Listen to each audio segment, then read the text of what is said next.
Farm Sim Talk with BDD. Let's roll. Out here in the country, where the roads run wide, there's a world behind the pixels that we're bringing to the light. From maps to mods, to the rigs we drive, we're talking to the folks who keep this farm life alive. It's Farm Sim Talk with BDD. Come pull up a chair and ride along with me. Stories from the makers, the builders of the scene. Farm Sim Talk, where we live the farming dream.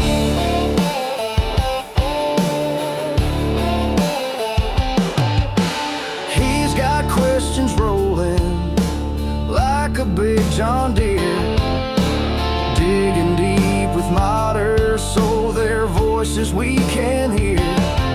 From giants of the code to the artists painting skies, he's shining up their stories like a brand new combine.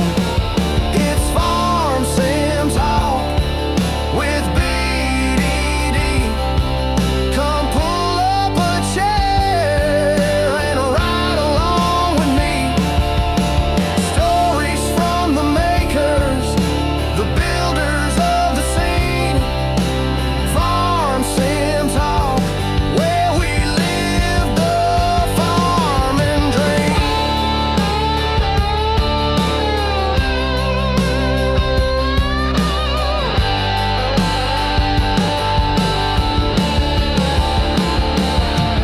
From tractors to textures, from silos to sounds, there's a whole crew of heroes making this world go round. So tune in and find out who's behind the screen. Farm Sim Talk's the place to see what farming really means. It's Farm Sim Talk with BDD. Come pull up a chair and ride along with me. Stories from the makers, the builders of the scene. Farm Sim Talk, where we live the farming dream.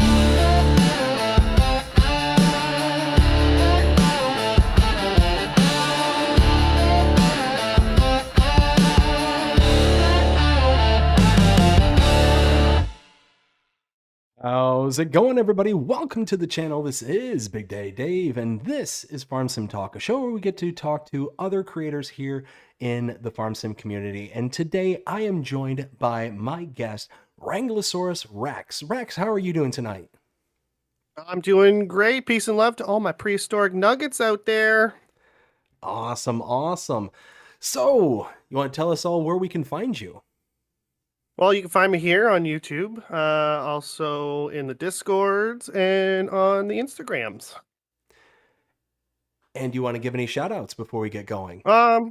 Shout out to Nacho Cast, Miss Dust Bunny, Gaming with JJ, Zing, Wild Fox, Brady, Mr. Why Not. I'm sorry if I forgot anybody. There's a lot of people who support me, so. Oh, and as we were discussing offline there, we have such a great community here in the Farm Sim space. So yes, thank you to every single one of you out there joining us here tonight and who support us behind the scenes. Thank you all very much. So Yes, do you want to thank you give us a little kind of overview of what it is that you do here in the community? I basically just make like long form content. I stream Monday, Tuesday, Wednesday, Thursdays, and I try to support as many channels as I possibly can. My channel and look at my post tab on my channel. It will mostly just be me sharing other people's streams or videos. I'm just trying to spread the peace and love, man. Excellent, excellent. So real quick, I see Dust Bunny, Davies, Always Alfredo, Ken Adlam, Hobby Corner, Nacho Cast, Jody. We got Lisa, Texas Ginger Girl, Midnight Rose, Why Not Gaming. Thank you all so very much. I see Mr. Maddie, Mama Bear Farming, John C. Pepper, Brady Rimmer. Thank you all so much for coming in here tonight. Let's go ahead and get this interview started. And first things first, we're going to start out on just a little bit of levity, a little bit of a light note here. So, Rex, let me ask you, how does it feel to be the victim of Farm Sim Talk? Good, good. When I first seen you read my thing, didn't you? I sure did. You did. I thought that was funny. Yeah, when I first seen your message on Discord, I I literally almost fell out of my chair. I was like, no way, like, no way. So then it started happening. You made the thumbnail, you posted it, and I was like, damn, this is really happening. This is exciting. Like, I was so nervous, but as you said, like, we have such an amazing community. Everybody that I mentioned it to right away was like, don't even worry about it. You're gonna be fine. You do great with your content. Just think of it like that. Just think of it as like two dudes just chilling. Like, just you're gonna be great. You're gonna be fine. Just don't overthink it. And today I was so pumped up. Like, this whole week I was just counting down for this interview. So I'm ready. Let's go. Let's do it. That's awesome. Good energy. I love it. I absolutely love it. So let me ask you this. Do you have a job outside of content creation, or is this your primary job? I do. I have a day job. I just drive truck, just a 20-foot flatbed with a piggybacking forklift, and I just deliver building equipment to job sites, mostly lumber, but we sell everything for building a house. So I'm delivering everything. Awesome. Awesome. Yeah. So, is that kind of like in a localized area, or do you have to like spread out like really far in order to do that? Um, the furthest I've gone with this job was 2.5 hours north. Um, but yeah, no, there's no like long haul. I'm not sleeping in the truck. I come home every day. Well, that's good. That's good. I know there's so many, people who drive truck and all that stuff. They have to, do overnights or long hauls across country and whatnot. So that's nice that you're able to get home and, you know, be comfortable every night. That's the one thing I couldn't imagine having to do is, sitting there and being away from what is familiar. Yeah, my brother drives truck as well, and he's had to stay a few nights in his truck when he's gone out on trips. He's been like in Quebec. He's been to like almost the farthest point in Ontario that you can go. Like, he's seeing a lot of sights, which is amazing. But yeah, I couldn't imagine sleeping in a truck at night in a truck stop. That'd be kind of freaky. Oh yeah, yeah. Back when I was 18, 19, I worked at a gas station right off the highway, and we had a bunch of truckers who would come in and, they'd pull in the back lot and, they'd fall asleep back there and whatnot. And it gets to be kind of sketchy at night. It's not fun. Not fun at all. Yeah, yeah. And and I'm out in the middle, I was out in the middle of nowhere, like nowhere in the middle of Michigan, and it was still sketchy. You know, Oh, I couldn't man. imagine if I was like closer to a big town or a city or anything like that. Yeah. Ooh. Yeah, give me a small town. I'm good with that. Forget cities. I don't like cities. Oh, that's why I moved. I'm in a new house now, and I ran screaming from the cities. Yeah. Yeah. Like, our town that I live in now has like 12,000 people, and I'm like, this is too many people. We need to Hmm. move. We need to go smaller. Let's get under 10,000, guys. Let's get under 10,000. Oh, I mean, I was in the same situation when I was growing up. I grew up in a town with less than, I think it was like 11,000 people in it. And yeah, it was like that was about right for me. Then I Mhm. went and moved up to or down to Florida, and yeah, it was completely opposite end of the spectrum. I don't know what I was thinking. Oh man, So, Florida. oh man, it's great down here though. It grew on me. It took a while, but it grew on me. How about those snakes and gators? Forget that. You know, this. You gotta watch out where you're Unless going. you're northern Florida, then I'm sure they're not up there. I mean, they can be. About the most northern point for like gators and stuff would be like South Georgia and stuff, but you'd be pretty hard pressed at that point. Um, but I mean, it's one of those you just gotta watch where you're walking. That's about it. And where you swim. And I well, keep saying if we get warm enough and they come up here, I ain't swimming in no more lakes. Nope. well, Ain't no gator getting me. you got to be careful though, because I was actually literally just reading an article maybe about a day or two ago about shark attacks in Lake Michigan. Oh yeah, Like in the I've heard Great Lakes. I guess bull Yeah. sharks are swimming Yep. inland and they're actually going into the lakes. They're one of the few breeds of sharks that can tolerate less salty water and actually be in Yeah. fresh water. Yeah, I've heard that. That's not my lakes, man. So just make sure your lake doesn't have an inlet from a river source and you're good. All right. I just got to worry about the snappers right now, so that's good. Oh my goodness, yeah. We got those alligator snapping turtles down here. It's like Oh, a snapping man. turtle on steroids. Yeah. I've seen one that was the size of it was in the back of a Tacoma, and it took up the whole bed of the Yes. truck. Oh, they Yeah. get big. They get big Yeah. and they're mean. Oh yeah, they don't give a crap. They'll Mm, bite your arm off. They're like, mhm. What are you looking at? What are you looking at? They're one of those. They're one of those reptiles, you know, the guys at the club. What, bro? What, bro? That's it Messing up exactly. everything. They That's don't it care. exactly. It's a Yep. dinosaur. They're still living in like the Jurassic period. They're like, what? What do you mean it's 2025? Not me. Well, see, you should feel right at home then. Yeah, well, I'm good, man. That's a reptile. I'm a dinosaur. They were different. They're just different. I gotcha. I gotcha. Yeah. So, tell me, what are some of your hobbies? Do you like to go hiking, hunting, fishing, watch sports? Yes, hiking. I love fishing. Haven't been for a while, but I love fishing. I want to get into bow hunting. I watch sports sometimes. I used to be more into sports back in high school when I was, I guess, playing sports. I also like going off-roading in my Jeep. That's why I got one. Working on my Jeep, like working on the cars and just gaming, really. So, Oh, and what I guess kind exercising too. I exercise as well. I gotcha. What kind of Jeep do you got? Jeep Wrangler, 2016. Nice. It's Nice. my second one. Sadly, the first one died because I got hit by someone ran a red light. So Ooh. yeah, that's actually the Jeep that I named the whole channel off of.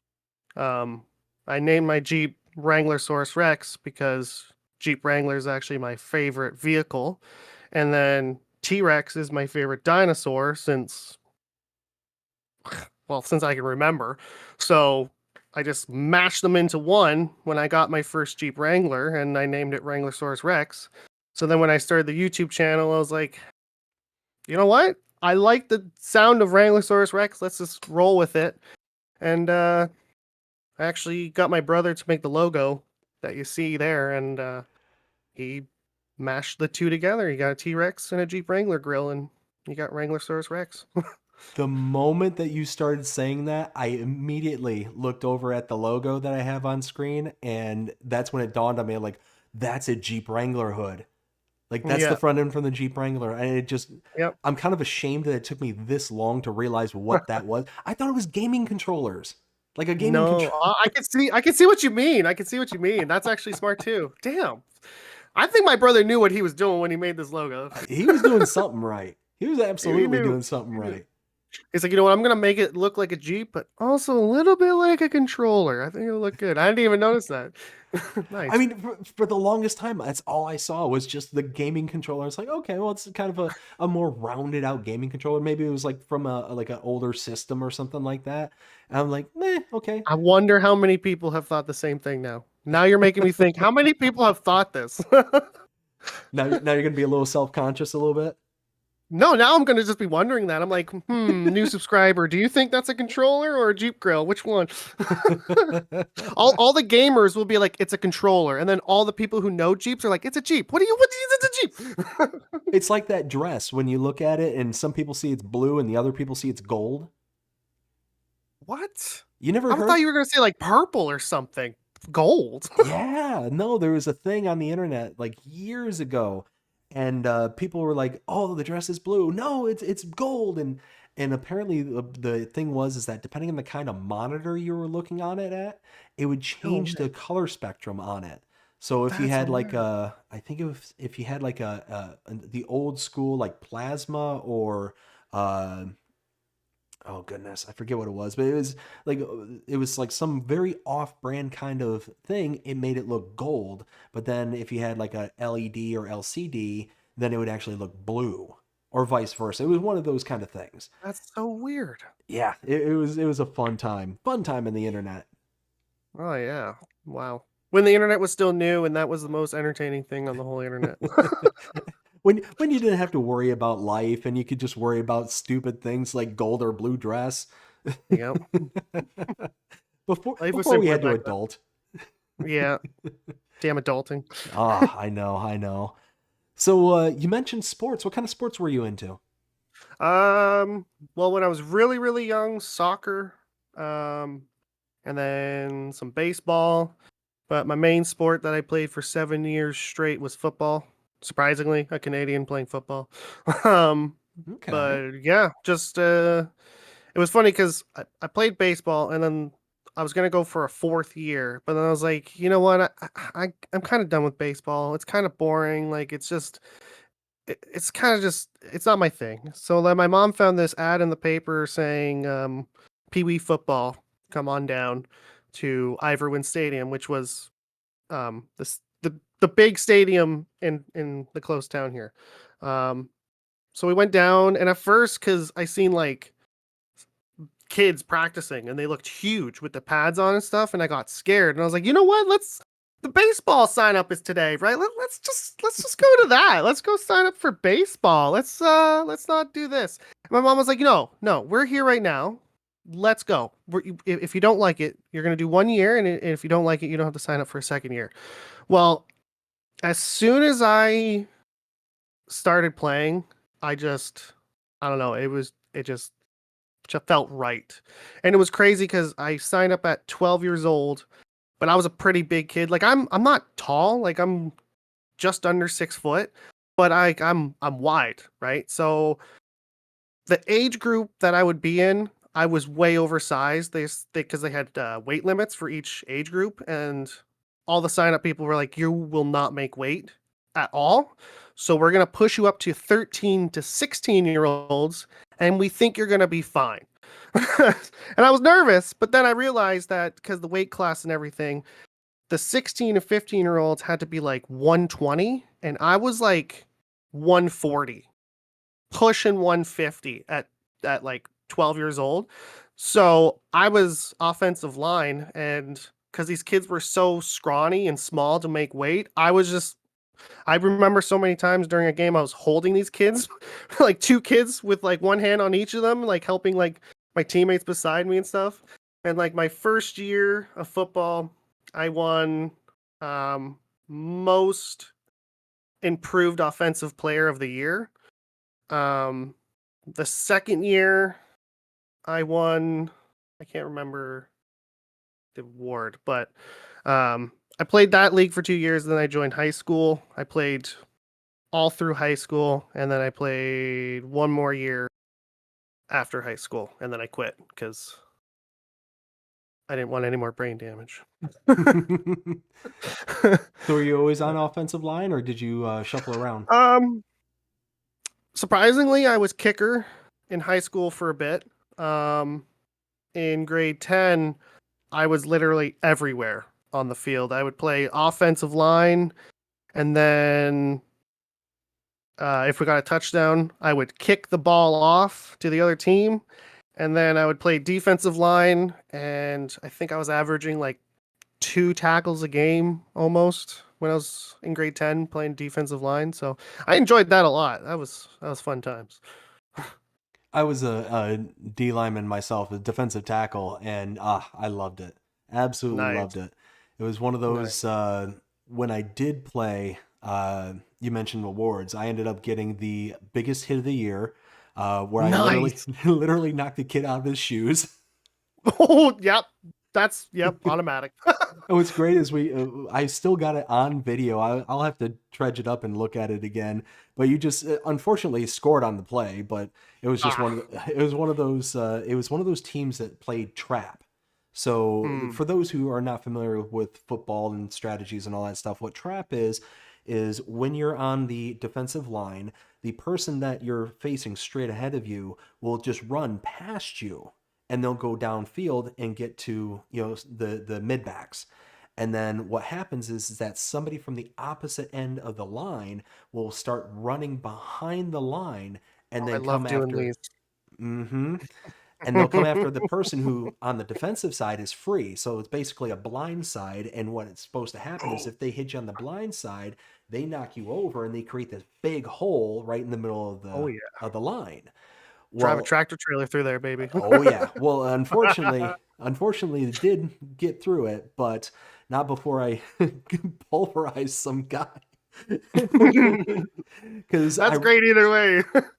Well, I recognized immediately that he just blew right past me. He didn't even touch me.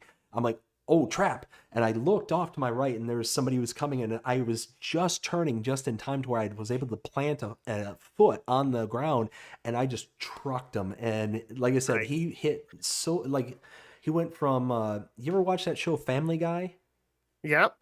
You know when Peter Griffin, like, he goes from standing vertical to flat on his face?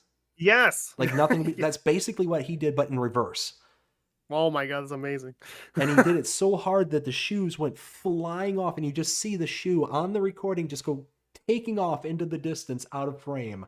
I was just, when they doing the end of the year rewards, they called me up for that one, and I was just hysterically laughing because they're playing the video on the projector there in the auditorium, and it was hilarious. That's amazing. So you mentioned that you're a fisherman. What kind of fish do you go after? Anything that will get stuck on my hook. I gotcha. I'm not good, but I just love to do it, you know. Do you go after anything in particular, or like what would be your favorite to catch? Probably salmon or a bass or two, you know. I've caught like rainbow trout. Like one year we when I was like I think 9 or something, we rented a houseboat.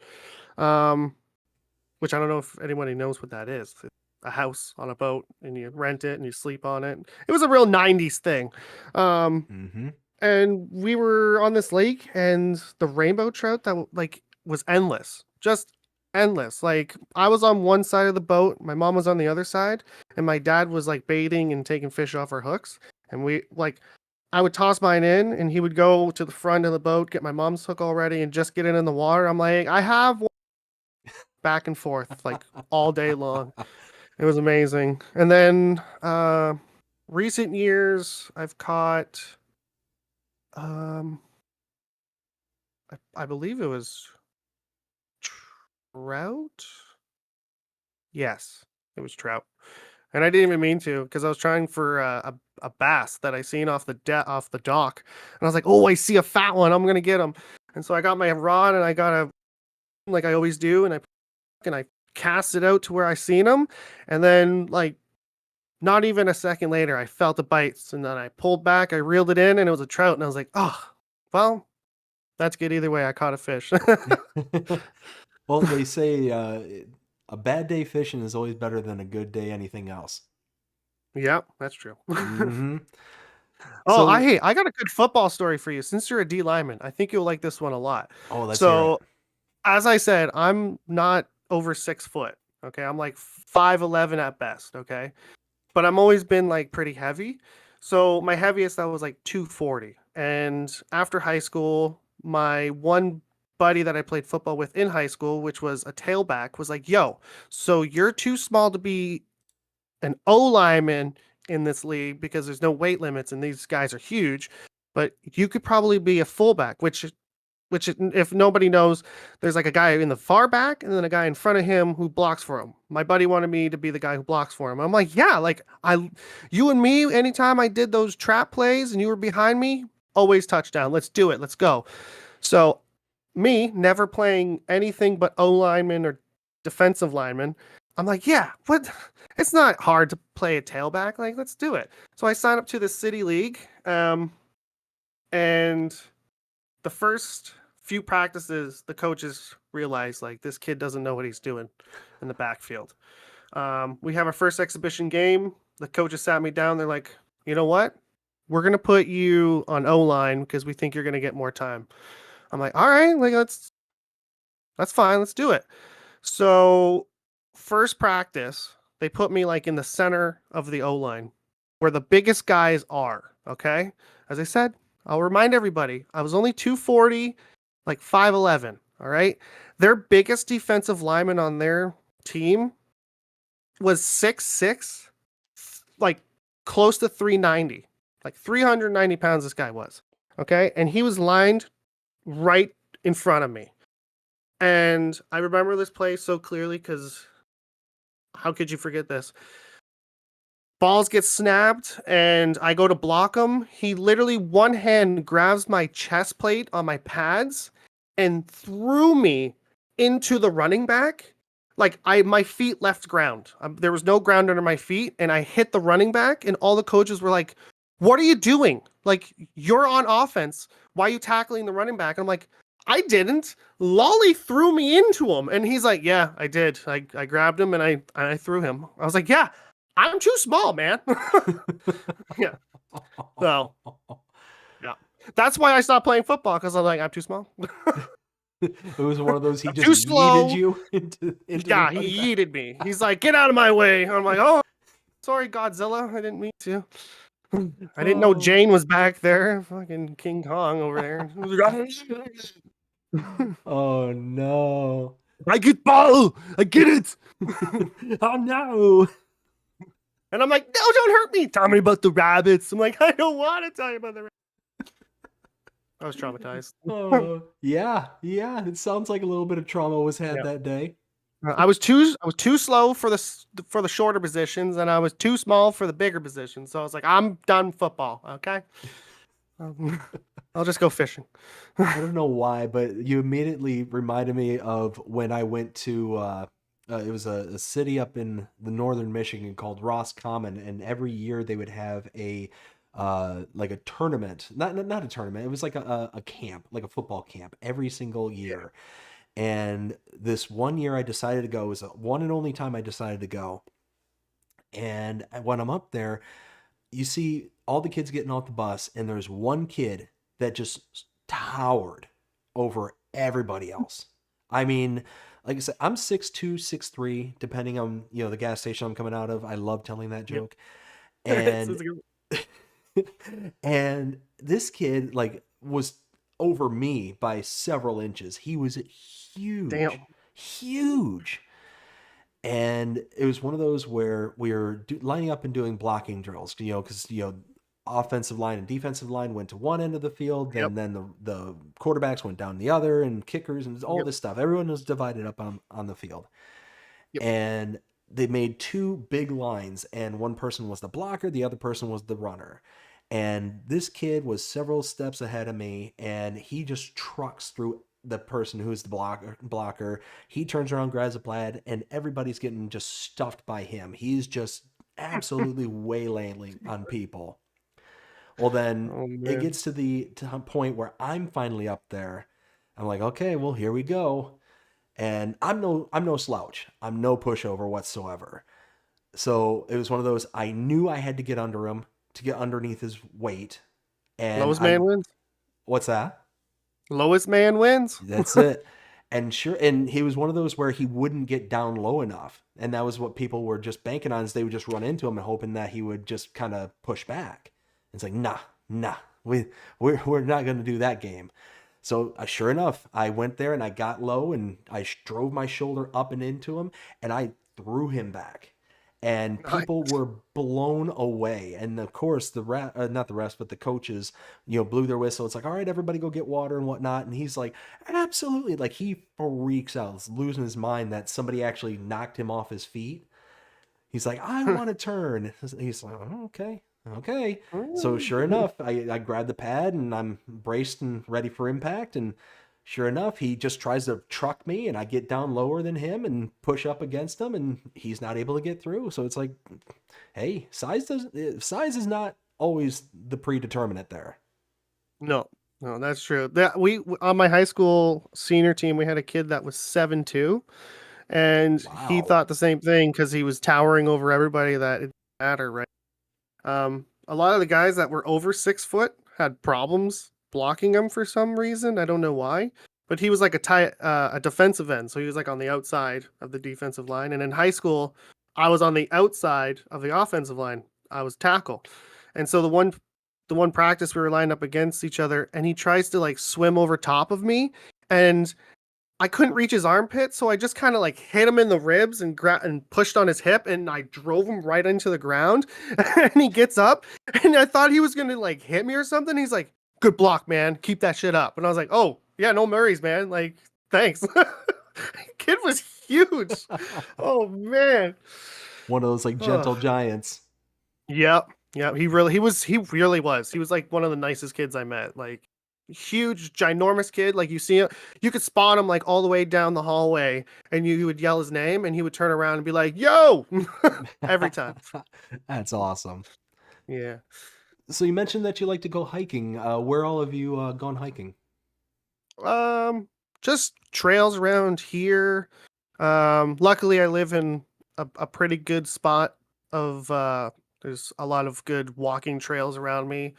I'm in one of the parts of Ontario that has the most waterfalls. So basically any trail you walk on, you'll probably see at least 2 or 3 waterfalls on your trail walks.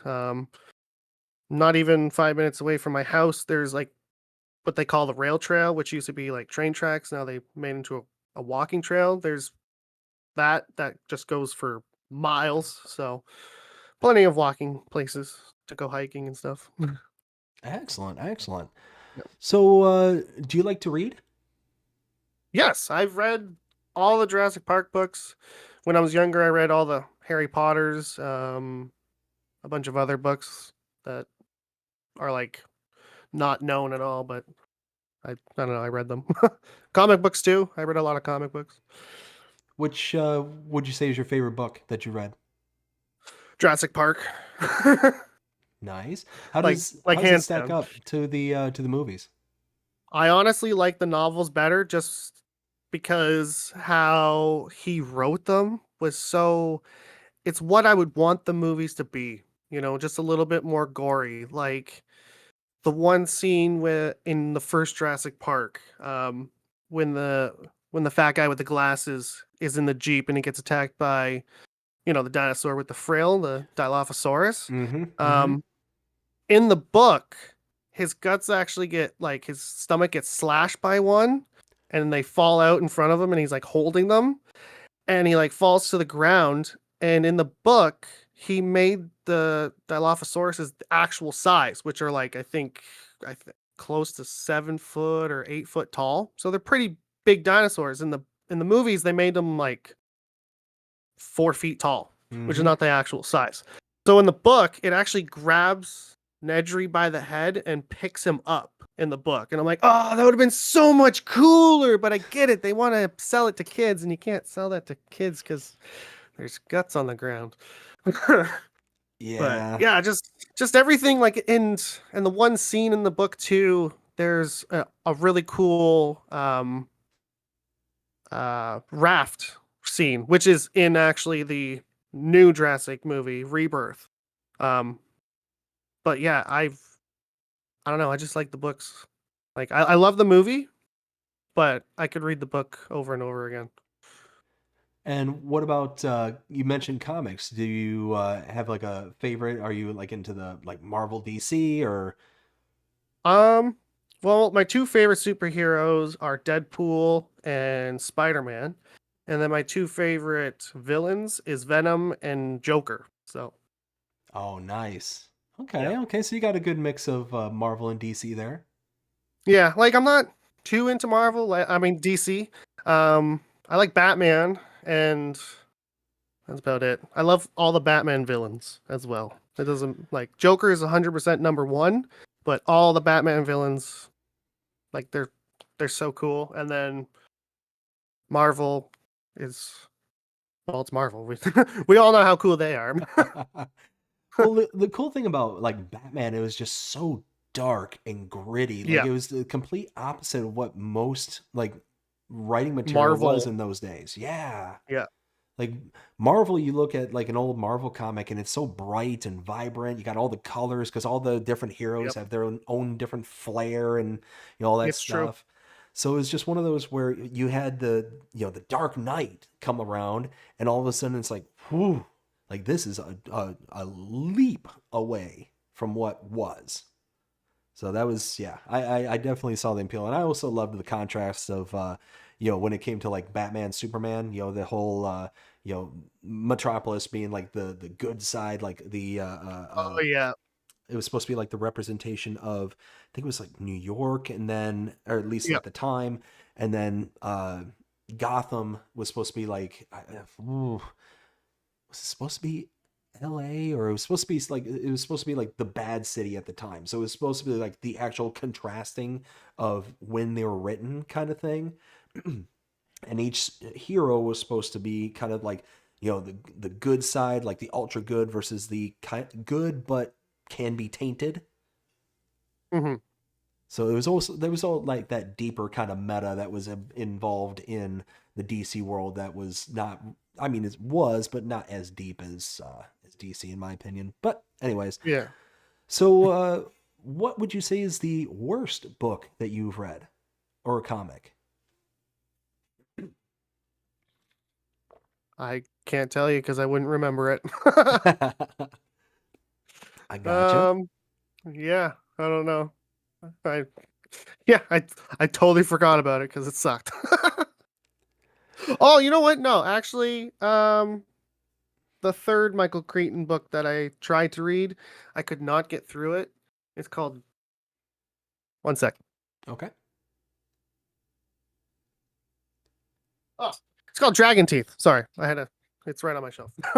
Dragon Teeth. I don't know. I couldn't get through it. Like I tried. Ugh, I just couldn't get through it. It sucked. Well, that's a bummer. What about Yeah. movies? Are you into movies at all, or? Oh yeah. Oh yeah. Me and the fam jam, we're always watching movies. All right. What kind of movies are you all into? Um, well, we mostly love horror, but we watch everything. It doesn't matter if it's good, we'll watch it. We watch a lot of shows as well. One of our shows that we have ongoing right now is Made Tale. Um, what show did we just finish? Oh, the American remake of Ghosts, which is hilarious. I would suggest that to anybody. It's a good family fun show. Um, what else? We've almost watched all the Marvels. Like we got from like Captain America, First Avenger, all the way to Endgame. Obviously the Jurassic, all the Jurassic movies, and then everything in between. You know, we don't hate on any movie.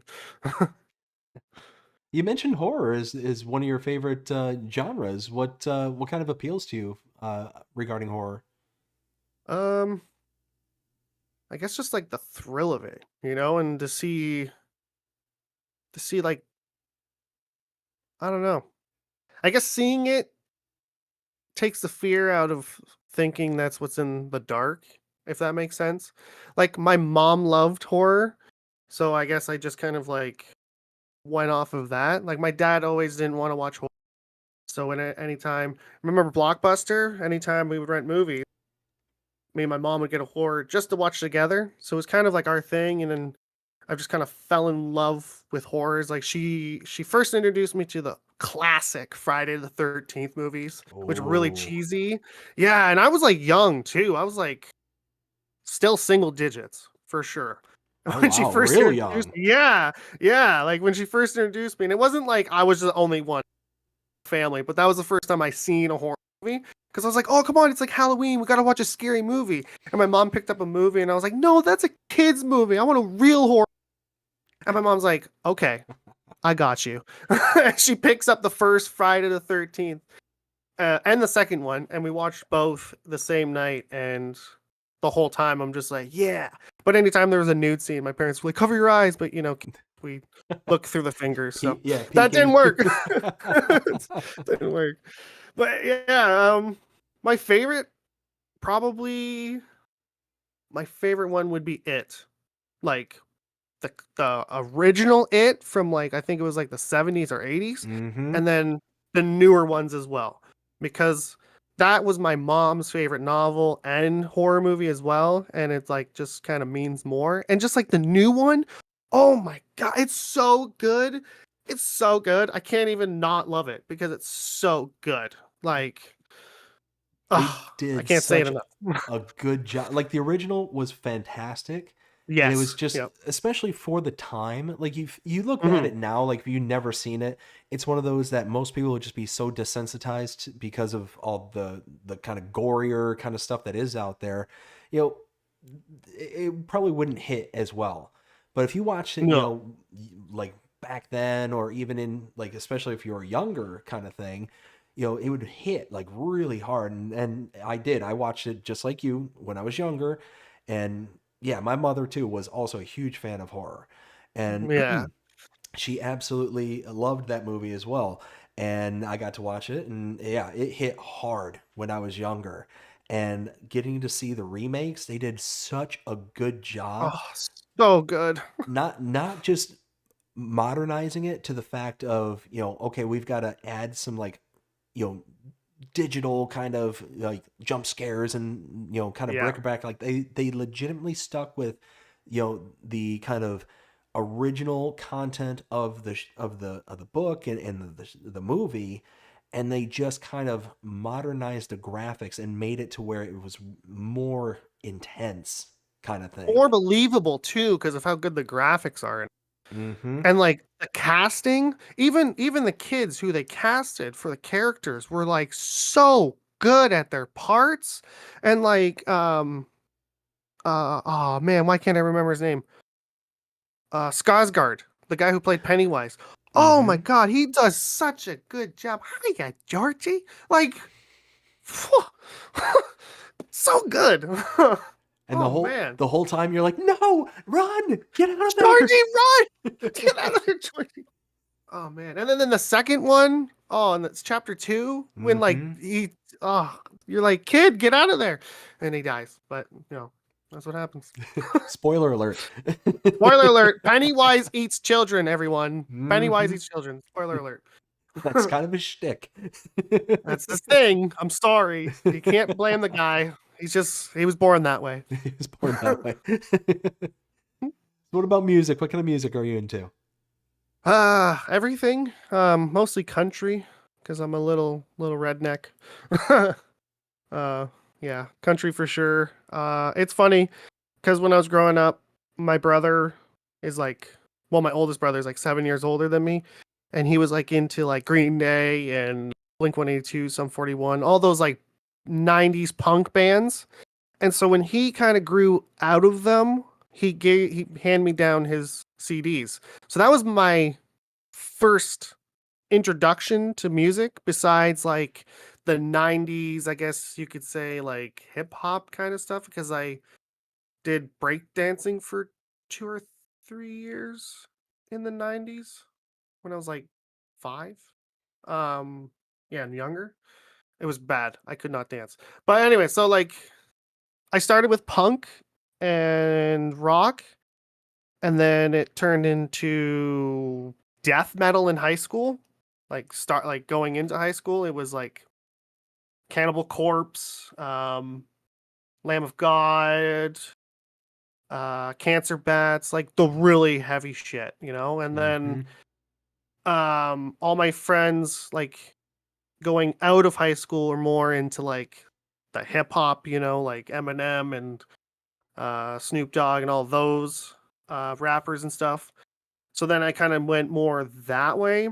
But then out of high school, my sister-in-law was like, "Why aren't you listening to country? Because like everything you tell me about yourself, it just screams country. So why don't you like listen to it?" And then she introduced me to like Jason Aldean, Dierks Bentley, Eric Church, and she like showed me those songs. I just fell in love with it all because I'm like, yeah, like that's exactly what I want to do. Like go fishing, have a dog, and go like bird hunting in my truck, and then just chillaxing on the back porch because that's where we would always chill as a kid because our backyard, right behind it was like just miles of forest before you got to like the next house. So it's like I was just raised on country music, but I didn't realize until I was like 19, 20 years old, like before I realized, oh, I should be listening to country music because that's more me. That's why I was so depressed and listening to all the emo punk music and the death metal because I didn't realize I should be listening to country this whole time. Oh The man. funny thing is, I always loved Johnny Cash as well. Like, as long as I can remember, he was always on my playlist. And I remember in grade like 6, I had an MP3 player and I was so proud of it. I got all my music on there and I brought it to school and I was like, "Oh, guys, look what I got for Christmas. I got an MP3 player." And they're like, "Oh, no way. Can we listen to your music here?" And like two of my friends were like, "Listen to music." And then they just like look up at me like, "WTF?" And I was like, "What?"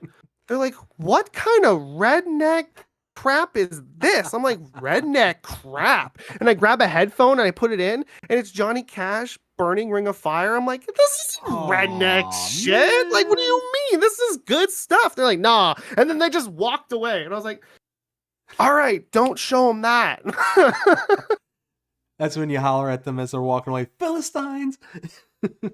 Exactly. Oh, and then because my parents, they were born in the 60s, so they introduced me to like 70s rock and 80s rock. So like AC/DC, Metallica, Iron Maiden, all those bands as well. Yeah, as I said, I listen to everything except those like, oh yeah, yeah, like that kind of music. I don't just Oh, no. you're not going to get into the whole poppy kind of Taylor No, Swift? no, no, just no. I can't blame you. I cannot blame you at all. It sounds like we're reading from the same book. I mean, I'm pretty much the same way. Country music is my jam. I'll get into like Southern rock and heavier rock. I used to love like Disturbed when I was Oh back in yeah, high Disturbed. school. Yeah, I mean, just the whole nine yards. It sounds like you and we got similar tastes. Yeah, yeah, yeah, definitely. So I asked you what was the weirdest or worst book that you read. What about movie? What's the weirdest or worst movie that you've seen? Hmm.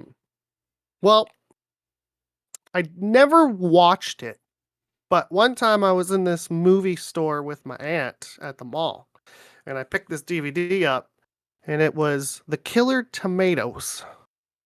Oh, yeah, I remember that. Yeah, yeah, yeah, and I'm pretty sure I saw a sequel to it, Killer Tomatoes 2, and I was like, that would be the worst movie ever. So that's my vote. Killer Tomatoes 2, Kill Harder. Yep. Yep. They introduced the onions. What's Onions. and the basil? No, not the basil. Anything but the basil. Now we're making tomato sauce out of your blood. Sorry. That got dark there. So if content creation was no longer a thing for whatever reason, what do you think that you would go on and do? Let's say your computer died, or well, do you play on computer or console? Let's answer that one first. PC. I started the channel on PS4, but then I moved to PC. Okay, so let's say your computer just went out on you and you didn't have the means to replace it or anything like that. What would you do then? I would replace all the AI Sasquatch vlog videos on the internet, but it would be me. Oh no. That's what I would do. That would be entertaining to see. Yeah. No one would know the difference either because I'm pretty hairy. Like I mean my face, not my body. I'm pretty decent. You know, it's not like, whoa, that guy's still wearing a shirt. No, it's like, oh, he's kind of furry. But my So face are like, yeah, you live in the woods, don't you? Yeah, sometimes, you know, during the summer. It's cold in the winter. uh, you're up in Canada, right? I am Ontario. Yeah. Okay. So you weren't that far away from me when I lived up there in Michigan. I was just out Mm. over the bridge there in Detroit. Oh yeah, true. Yeah, I Good was thing you got out of there before you got shot. I mean, what? Detroit's a well, lovely city.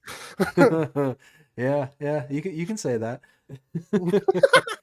I didn't. You can. I've been there too many times. I know better. Like, you don't cross this line. That's the borderline. Exactly. You just don't go there. I was actually about an hour west of Detroit, so it was one of those where I would go there if I was going to like a concert or if I was going there for like a Red Wings game or something like that. Other than that, Oh, nah, nah. yeah. Avoid at all costs. Pretty much. And then they decided to build their new stadium right there on by Werner. Anyways, that's not the place I would have picked. Definitely not.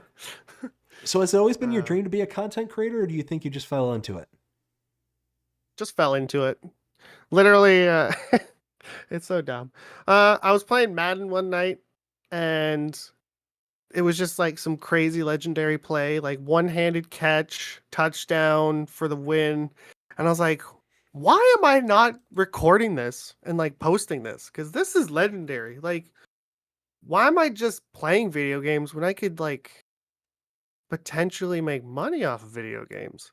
And then at the time, actually, if you're like one of those crazy hacker nerds that's able to go into like the dark back doors of the interweb, I'm sure you could find these videos somewhere. But actually, like when I first had my YouTube channel in like 2016, 2017, I was trying to do those like stupid kind of like conspiracy theory news kind of videos, which weren't going anywhere at all.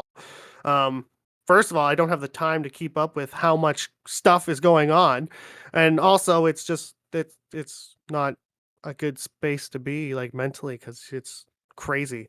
So I was like, well, I already have a YouTube channel. Let's just delete everything. Let's just rebrand it completely. As I said, I asked my older brother, who's a graphic designer, to make logos on the name and what I was thinking of. And then, as I said, I was trying to be that like, oh, look at how crazy like the world is because of people. So I'm like, I see how much craziness and hatred there is in the world. We just need more peace and love. Like we just need something positive to like look at instead of all this negativity that I see all over the internet all the time. And I'm like, well, I like playing video games. I'm playing video games all the time. So why not record it and just try to like pass that message along? Like how should I start my videos? Like, oh, hey guys. No, that's lame. Everyone says it. What's up? No, everyone says it too. Well, what's the message I want to pass along? Peace and love. Well, peace and love, everyone. And then that's just how the snowball kind of started rolling of me literally saying, like, let's treat each other how you want to be treated, and that alone will make the world a better place. And I've recently started to say, don't subscribe and go outside and spread the peace and love because that's where you're going to do it most impactfully because you can say good things over the internet and that's good. I would promote that as well. Say good things over the internet, it helps. But when you spread it in person right to the person's face saying like have a good day just to a stranger, they might look at you like what the hell, but then like later on they're like I am having a good day. Strangely enough, I'm having a good day. And that's why I started the YouTube channel. It's not like I was like, oh, let's go try to make money. It was like, oh, like I'm having these crazy moments playing these video games and I share it with someone. And why not try to spread a good message as I'm doing it? And then that's just kind of how it started. And we are where we are. Yeah, no, absolutely. It's kind of like that. It's not the butterfly effect, but it's just that whole sending out positivity and good vibes. It's amazing and how one person can infect the next and infect the next. Like that positivity is contagious, kind of thing. Um, it, I mean, just for an example from my life, um, you ever heard of those people who will go to like a drive-through at like a McDonald's or something like that, and they'll Oh, and pay for someone's meal behind them? behind them? Yeah, Yep, yeah. yep. I've had that happen to me. My first job was at Tim Hortons, and that happens so many times. And every time it would happen, I'm like, wow, that's amazing. Like, great.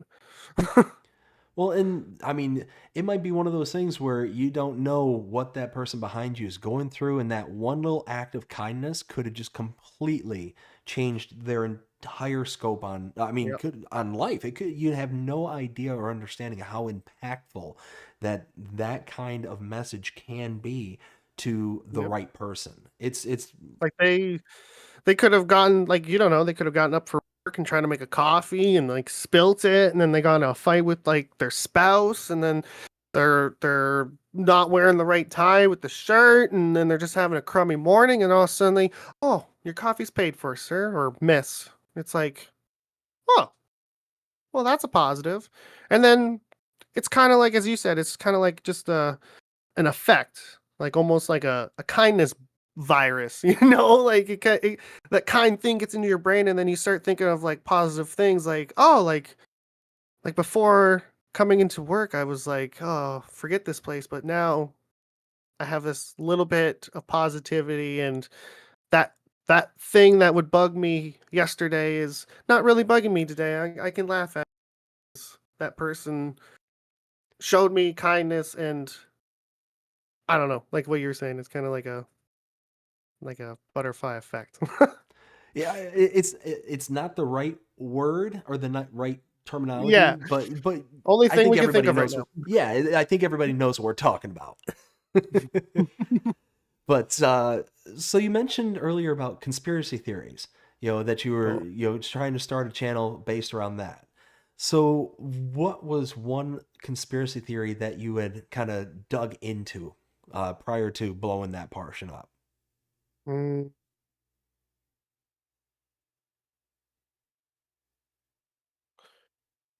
there's so many. I guess I guess the one was how it's not greed that they're trying to control everything. It's just control. They don't want money anymore because they have enough to last 10 lifetimes. Um, they just want ultimate control, and they don't want a middle class anymore. They just want them and then ants working for them, which we're not sufficient enough for them. So that's why they're pushing the AI so much. But I'll take the tinfoil hat off now. I mean, I don't see the conspiracy. I just see the conspiracy. Oh goodness. Anyways, so what do you what do you think you're not very good at that others would disagree with? The whole YouTube thing. That's a Everyone little says I'm open doing a good ended. job. So the whole YouTube thing. I don't think I'm doing a good job, but everyone else is saying it. I guess I am. um, I don't know. I guess no, really. That's it. Well, Like, it's been 5 years, and I look at some channels and they say, "Oh, I just started like a few months ago," and I look at the channel and they're like, "I already have 1,500." I'm like, "What?" And I'm watching it. I'm like, "Yeah, you're entertaining, but are you that entertaining?" And then I don't know. I just not confident when I see that kind of stuff. But then people are like, you're doing awesome." But then I have to think at like I've grown so much from my first video, and I wish I didn't listen to the advice of this one channel when I first started. Because after I stopped listening to this channel about, oh, how to get 100,000 subscribers in whatever amount of days, or actually it was just 1,000, get 1,000 subscribers in 90 days. So I was trying to follow that advice. Terrible advice. It like just terrible. And I wish I didn't listen to it because I deleted my first ever video posted, and I wish I still had it on the channel because it was the thumbnail was like the worst screenshot possible. Like the lighting sucked. It was dark. You could like just make out what the truck was, and it was like SnowRunner. And like I had the crappiest mic as well. And then like looking at that and then just seeing where I am now,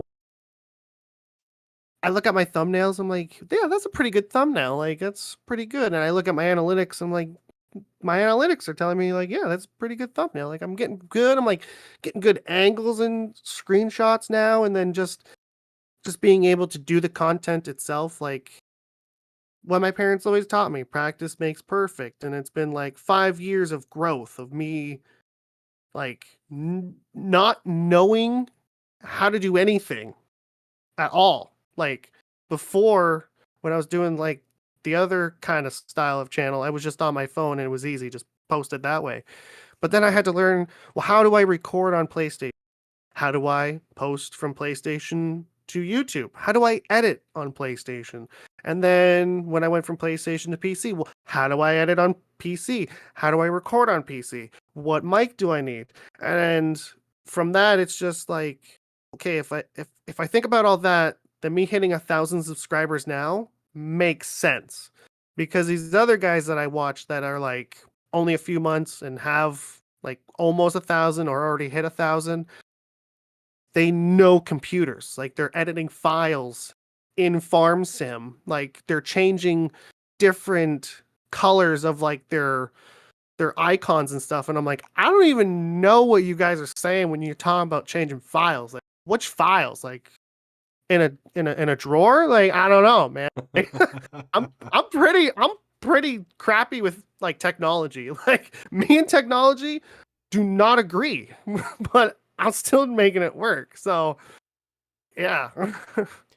Well, and what I find is that the saying "slow and steady wins the race," and as long as you're making forward progress, then that's what's important. Because one thing that I've found in my experiences is that those gains that are easily made are gains that are easily lost. Yeah. No, that's But true. Like I've noticed. I don't mean to cut you off, but oh, go for it. I've noticed because like I'm friends with um a lot of friends like on YouTube and stuff, and so they talk about like for instance, this example, one stream I was watching of JJ's gaming with JJ, and someone came into his chat and was just kind of asking questions of like, okay, like I'm new to this YouTube thing, like do you have any advice and stuff? And like I lost this many subscribers and they're getting down on themselves because they lost subscribers. And then JJ's like, don't even worry about it. Like I lose subscribers all the time. Like I lose at least 2 almost every day or like something like that. And I'm sitting there and I'm like, you know what? I don't really lose subscribers. Like, I mean, these last few months I have, but like people subscribe, but like hardly ever leave. Like there was at one point last year, I was getting 7 to 10 subscribers a week. And I'm like, I know that's not a lot, but for me, I'm like, that's a lot. That's one new person every single day. I'm like, let's keep that going. Like that will get us going. And then boom, we're at 1,000. I'm like, all right. Well, and kind of feeding into your kind of positive messaging that you have, you know, it's then easy to, take any gain as a positive. And that if there is those losses, you're able to build up so much positivity behind it that you're like, okay, well, bad day, but gonna be hopeful for tomorrow. That's so, you know what? Thank you for saying that because I literally do that. Like if I look at my, like, because I have the studio on my phone and I look at it, and if there's like 1 or 2 subscribers that I've lost, I'm like, oh well, maybe they were bots. Maybe they just were like, you know what? I'm just not feeling his vibe anymore. Like, to each is your own. Unsubscribe if you don't want. Like, it's up to you. I'm not gonna make you stay around if you don't. Like, I want people to enjoy themselves. If you're not enjoying yourself, then I understand. Well, and that's it. At the end of the day, as long as you're having fun, then people can feel that.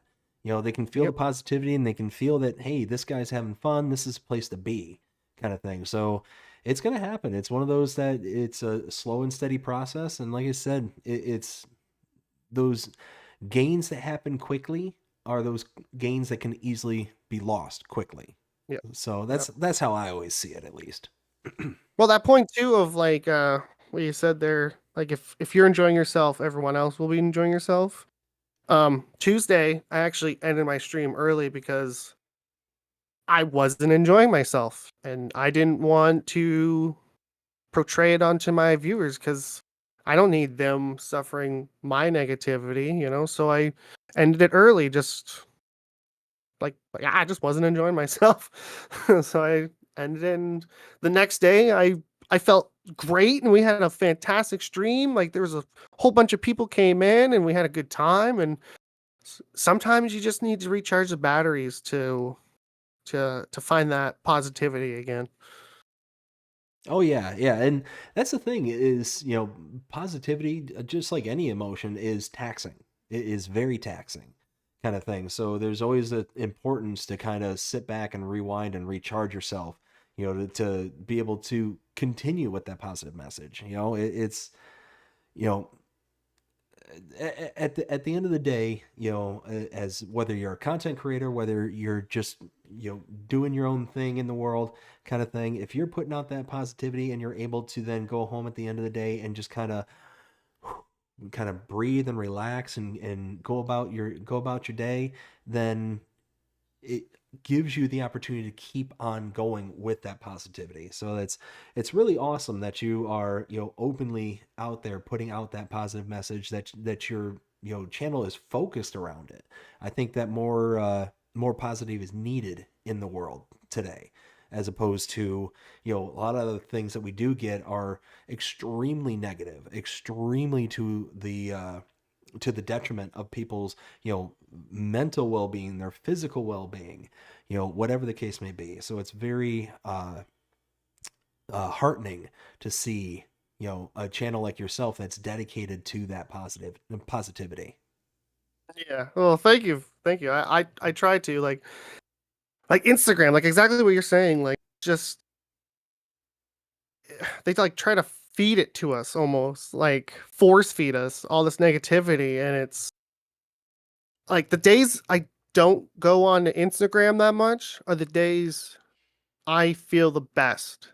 And like I like being on Instagram because I can keep up with all the gaming companies and stuff, so I know what they're doing. And also there's all the fun stuff on Instagram. Like I'm following like a bow hunting channel. I'm following a few celebrities that I like Jeff Goldblum. I follow him because he's awesome.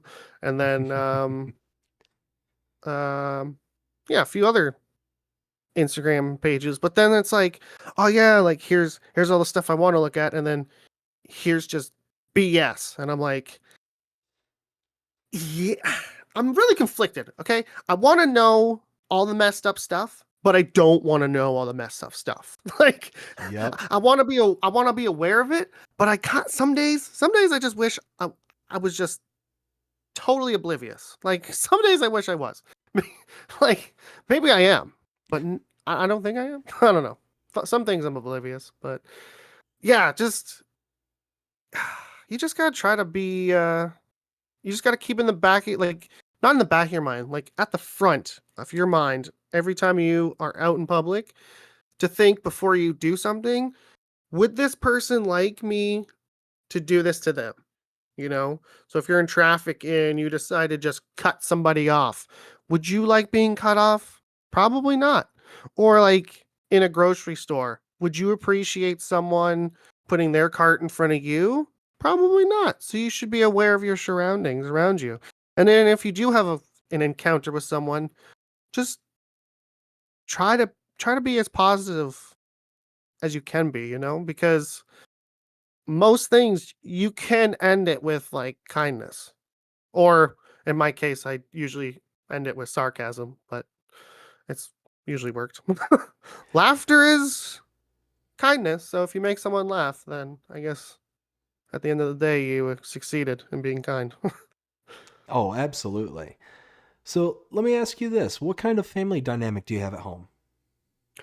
I live with my brother, his wife, their two kids, and my sister and her boyfriend, all in the same house. Okay. So you got a pretty busy home going on. Yep. Yep. Yep. Okay. So Very busy. how do you find that balance between having a really busy home life, a busy work life, and trying to create content all in the same time? Like, how do you find that balance? Hard. Very, very hard. That's probably one of the reasons why it's taken so long. Like, honestly, those first 2 years that I was doing this, if I can give advice to anybody starting out, consistency is almost as important as you enjoying yourself doing it. If you're not consistent, people probably won't watch you because they don't know when to watch you. So you got to be consistent, not with just posting videos, but like with how you do your content. Like if you're changing up your style with every single thing you do, people are going to be like, who are you? Like, what are you doing? Like I think I've stayed the same since I've started my channel. Like, I don't think I've changed my personality. Like, maybe some opinions I've tweaked a little bit over time, but like for the most part, I think I'm the same guy as when I started the first time. But those first 2 years, I really wasn't consistent because the family dynamic, even to this day, I wait for everyone to go to sleep. And in the beginning too, my sister-in-law, who I'm like best friends with, literally said to me one time, "You are stupid for thinking you're gonna make money off of YouTube." So she was really not supportive of me doing it at all. She would just rather, well, why aren't you spending time with the family? Like, if I would say, okay, I'm gonna go do this, like say I'm gonna record something with a friend or something, she's like, why are you using that over doing family stuff?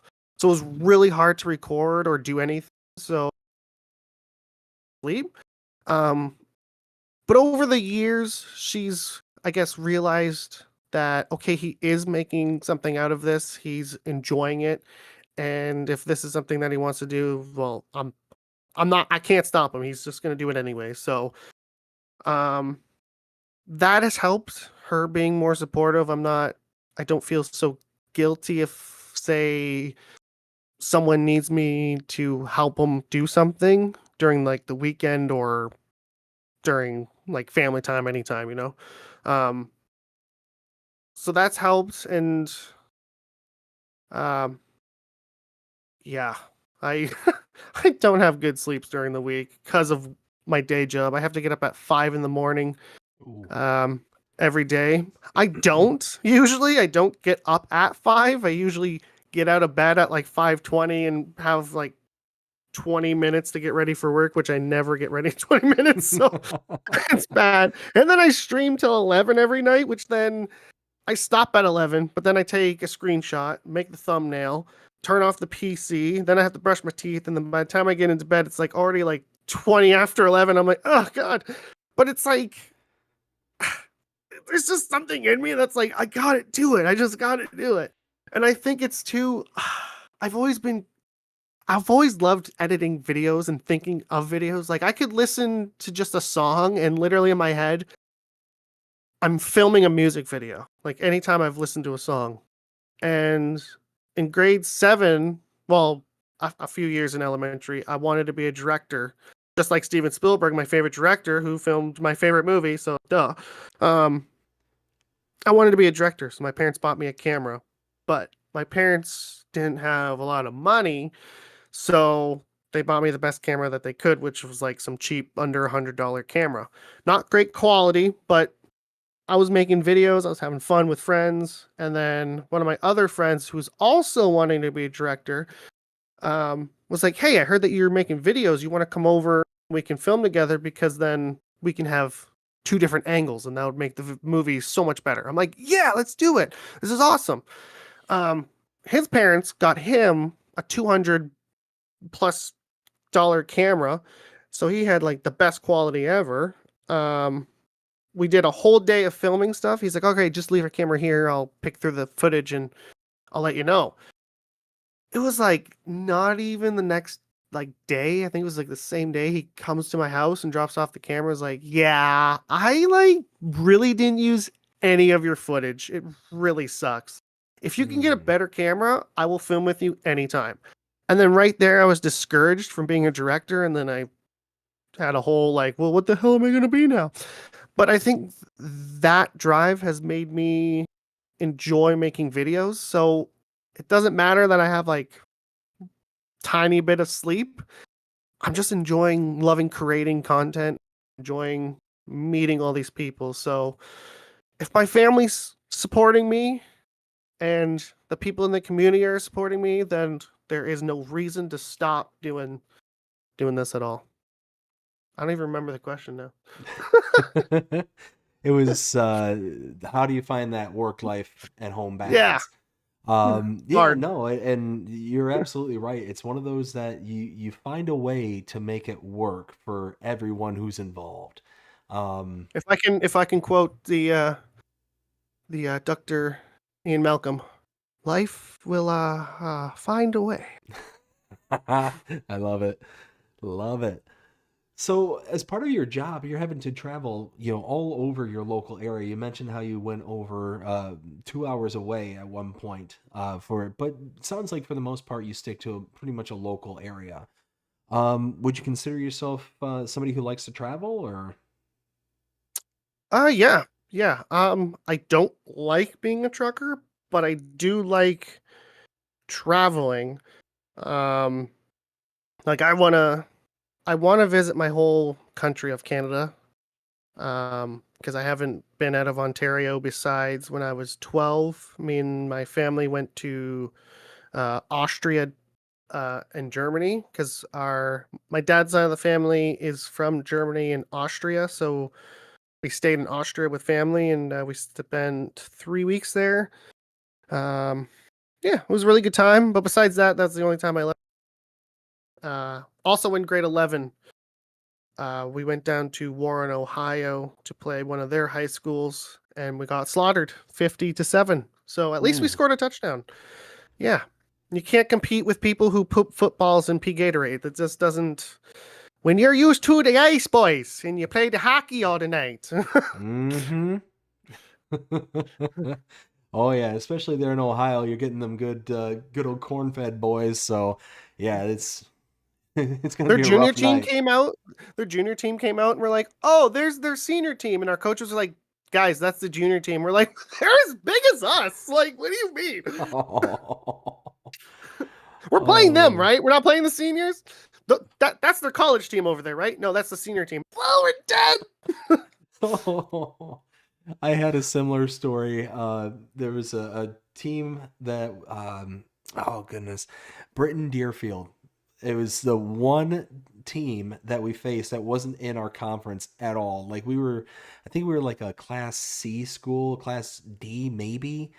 And yeah, we ended up going up against them, and they were a Class A. Oh So my god. yeah, they were a much bigger, so they actually had like roster rotations. They had a bench. Like we were just some small town, little middle of nowhere town kind of thing. So it was just the 11 of us on offense, the 11 of us on defense, and some of us would splash over from offense and defense.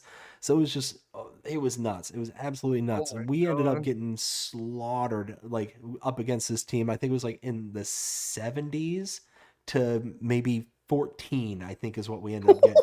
It was so bad they had me at running back Oh no. just because they wanted That's a big somebody. running back. Yeah, they wanted somebody who could just truck the ball. They were like, well, what else are we gonna do? So I ended up going in there, and I ended up getting about, I don't know, maybe like 20 yards, and I did. I was trucking people left and right, and I basically brute forced the ball up the field, but that was about it. That's about all That that. sounds like a lot. That sounds like a lot like my game when I played like the city league after high school.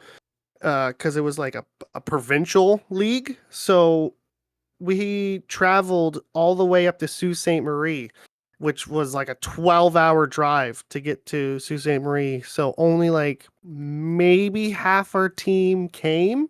So I got a lot of playing time, and I don't know how we won, but we like just squeaked out a win. It was like, I think maybe 17-14.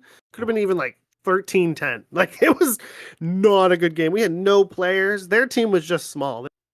Like their biggest guy was like 6'1", maybe 300 pounds. That was their biggest guy on the whole Wow. team.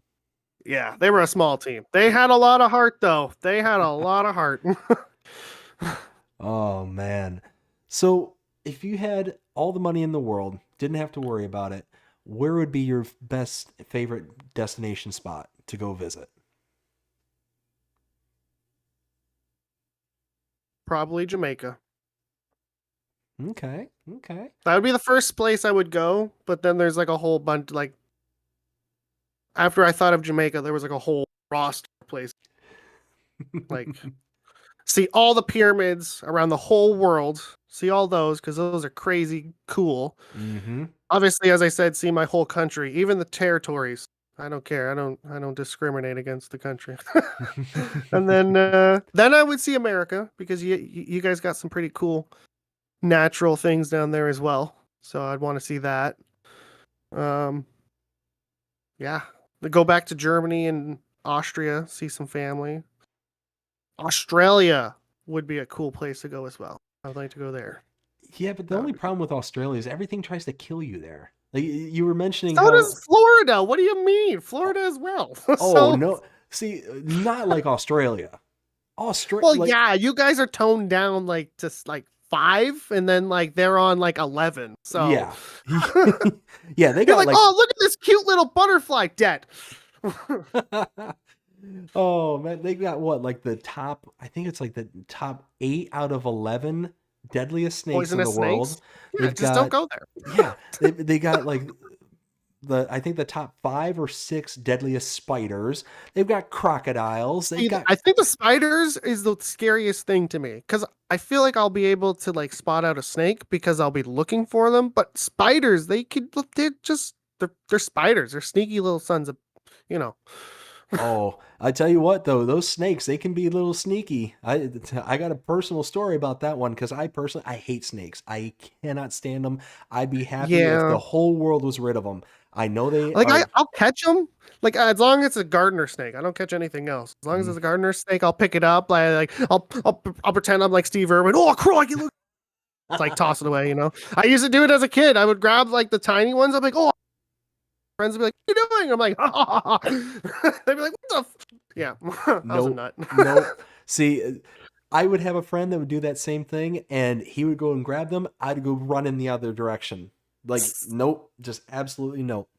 But These things are like maybe 2 feet would oh be the yeah, biggest ones I would grab. That's the biggest I'll go. People that are like, "Oh, I have a pet snake." There's something not right with you. No. so one morning I was letting my dogs out and I had a big old bowl of cereal and I'm just kind of standing outside because down here in Florida, you don't only have to worry about the snakes and the gators and stuff like that. You got to worry about the frogs down here. The frogs are a big thing, Oh especially my when you got God. dogs. And there's a specific one called the boofu, and the boofu, it's actually a toad. It's not, a hazard to people or anything like that. It's not like it's gonna just come up and hurt you or anything. But if a dog gets a hold of it, they secrete a toxin from their skin that can, Poisons them. yeah, it can hurt your Yeah. dog. Yeah. So it's one of those. I always stand out there and I'm looking for frogs and making sure the dogs don't get a hold of them, things like that. So I never let them outside by themselves. And I'm sitting out there and I'm eating my bowl of cereal. I'm keeping an eye on the dogs, and all of a sudden I feel something on my foot.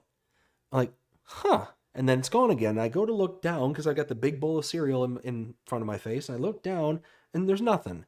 And then as I look back up to go look at, where the dogs are, all of a sudden I see it. This snake, big black snake, goes slithering by. And I'm like, and I just let out this big blood curdling scream. I sounded like probably a 4-year-old child just screaming, "The snake just crawled over my foot!" And my wife comes storming out of the house and she's like, "What is your problem?" I threw the bowl, like shattered everywhere. I didn't care about it at that point. It was an absolute, like, my world. I might as well have just keeled over and died at that point. It was the worst experience of my whole life. Nothing happened. You It would just went right over my foot. you would not have liked to live where I did as a kid because there was always snakes. You would have literally died this one year. So our next door neighbor had like this deck that had just an open space underneath it that was enclosed. And one year, the gardener snakes in the whole neighborhood decided that looks like a good spot. We should set up our mating pit under there. And they did. And for probably a week, anytime you would go outside into the backyard, all you would hear was just snake hisses. Just the whole week. Whole week. And my parents in the backyard, because we had like half an acre of land, they built like this activity center in the backyard. So I could look over the neighbor's fence and I could see like their whole backyard, the whole thing. And I remember this day so clearly because I was like, thank God my parents built me this because that would be scary.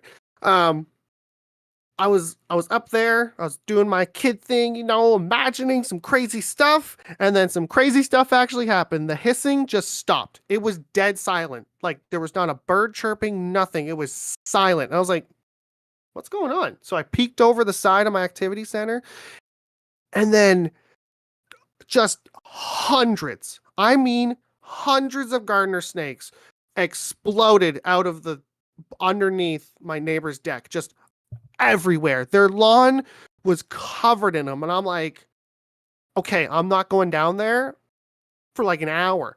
There was like big, long, like at least good 5-foot long ones, and then small ones, and then everything in between. I was like, that is the scariest thing I've ever seen in my life.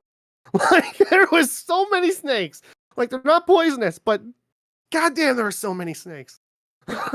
Oh, see, I don't care if I was a little child at that point. I would have just set the whole neighborhood on fire. Like the whole neighborhood would have just been up in flames. It's like, you know what? I would have been that dog sitting in We're the. moving, Mom. I would have been that. Like, have you seen that meme of the dog just sitting in the house that's on fire with a cup of coffee? And he's like, "This is fine." Oh yeah, yep. That's Yep. what that would have been me. I would have been But just this is sitting fine with. now. Yeah, This is I would have good. been sitting with everything ablaze for 20 miles. I'm like, this is fine. I'm This is fine with this. That's great. That's funny. Oh man, that's funny. So let me ask you this. So what would you say inspires and motivates you to kind of stay positive the way that you do, to put out that positive message? All the negativity. That's what keeps me motivated. All the negativity. If there was no more negativity, I'd probably run out of Gotcha. So it's one of those, like, you actively see that negativity in the world, and it's like it motivates you to be like, you know what? I've got to be that positive force. Yeah. Yeah. Because there's times where I'm like, I just can't stream. But then I'm like, nah, I need to because maybe one of my viewers are having a bad day today and maybe I can like cheer him up just by being my dumb, silly self, having my cookie time, so. That's awesome, though. I mean, it's certainly very selfless to think about it like that. It's one of those, like, yeah, you probably could go and recharge yourself and just kind of kick back and relax and enjoy your day kind of thing, but you're gonna go out there and do something because maybe it helps somebody else, or just who knows what kind of effect it can have. Exactly, yeah. And I don't know, I guess that's just like just something my mom kind of engraved in me that I didn't really realize until like later on in life that like if you're kind to other people, they relatively will be kind to you, Like as a kid, I was never mean. Like I was well, at least, Well, every once in a while, everyone can be mean. Like, let's all be honest here. We all have been mean at least one time in our life. So I can admit I was kind of mean to some kids, but I was always kind to them as well, you know? Um, like if I saw kids sitting by themselves, I would go sit with them and talk to them, you know, be like, "Hey, what's going on, man? Like, why are you sitting by yourself?" Sometimes I would quickly realize, "Oh, I see why you're by yourself. You're crazy. So I'm gonna go somewhere else." So, but then sometimes it's just like, "Oh, you just did something weird, and now everyone thinks you're weird, but you're not actually weird." You know, like I get it because I'm sometimes weird. So, you know, that's just that's how I've always been. It's just I don't see like levels, you know, like popularity levels, I guess you can say. Like we're all the same. We're all literally trying to do the exact same thing and just try to live this life and be happy. That's all. Like every single living being, like the grass on your lawn to your neighbor next door, everything is just trying to live its best life. That's all it's trying to do. And, you know, some things get eaten, which that sucks for that thing, but I feel like it kind of knows that it's helping out that thing that it's feeding. You know, like it sucks, it's in pain, but it's like, you know, it's helping out. And it's just that kind of thing like that motivates me is just there's someone that probably had a bad day and maybe I can cheer him up. And yeah, as I said, that's just how I was raised, I guess. My mama taught me that. Now, the one thing I will give a little bit of pushback to is the whole i- the creature that's being eaten kind of instinctually knows, because I don't know about anybody I else like to out think there. positive, Dave. I like to think positive. Maybe I'm thinking positive right now. Maybe that's Gazelle getting eaten by the lions. Like, you're welcome, buddy, but this really hurts, man. Why you gotta eat from my butt? Why couldn't you have killed me first? I'm sorry, buddy. And then, you know, usually cats eat, you know, kill the prey before, but those bears, forget bears. Let's just, Ooh, bears are oh, brutal. I've seen You know I've what? seen The You know Revenant. what? Yo, I was just literally about to say that. That movie made me realize how brutal bears are. I'm like, oh, Oh, bears are so cute, they're so adorable. And then I watched that movie. I'm like, nope, nope, no. I literally was talking to my wife about this the other day because I think she read some kind of article about people running into some bears out in the woods. Yeah, And I'm like, you know how to interact with bears. Like if you were to be out in the woods, you know, like if you were to see like a black bear versus a brown bear versus like a polar bear, like you know what to do, right? And she's like, no. And it's like, okay, well, if it's a black bear, you hold your arms up, you make yourself wide, and you start making a lot of noise, scare it away. You know, they're generally smaller. They're not going to be as, you know, willing to interact and get into a conflict. Grizzly bear, exact opposite. You try and walk away, you know, keep them in your sight, and if they, you know, come after you, get into a ball and hope that everything turns out. That's basically all you're going to be able to do. and And then a then, polar bear, just you're dead. yeah, exactly. A polar bear, just kiss your butt goodbye. You're not going to have a good day. they're just Yep. they're just machines, and you're just in the way at that point. Well, polar bears are the only fully carnivorous bear. All the Mm-hmm. other bears will eat berries or fish. They don't like they'll scavenge usually for like prey, and only rarely they will take down like a deer. Like rarely. A polar bear, they're just eating seals or like whatever they could find. If they're traveling into a town, they're eating people's dogs, cats, children maybe. That's sorry to say, but it Mm-hmm. happens. Oh yeah, no, it's yeah. Yeah, that's the stages, and like I said, I don't know what it was specifically that she came across that was like, oh yeah, you know, this is what you do. But it's funny that you say that because it just reminded me of it. But Right. tell me, what's one thing that people are generally surprised to find out about you? Uh, huh. That's a good question. I don't know. I guess I don't know. Oh, sometimes they're they're usually surprised that like, oh, you play this game? I'm like, yeah. Or I play this like, usually when they find out a game that I'm playing, they're like, oh, I didn't know that. And then they'll go check out those videos. But outside of that, I can't think of anything off the top of my head. Oh, maybe that like in real life I drive truck. That maybe that one. Let's go with that one. That's my final answer. Dave, I'm locking that one in. Locking it in. Do you own any pets? Um, we have 3 guinea pigs that almost killed me. But before You I would weren't trying have to dogs and sustain them or anything like that, and you were grateful that they were. cats. Well, see, so I have an allergy to rodents.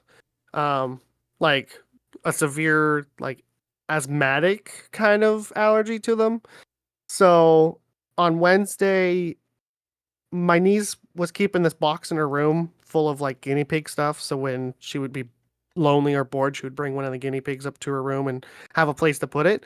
But like recently, she wasn't doing anything with it for a good month and it was taking up room in the garage where like it's already a crowded space. So I gave her the ultimatum of like, okay, like you got to do something with this box or else I'm throwing it out.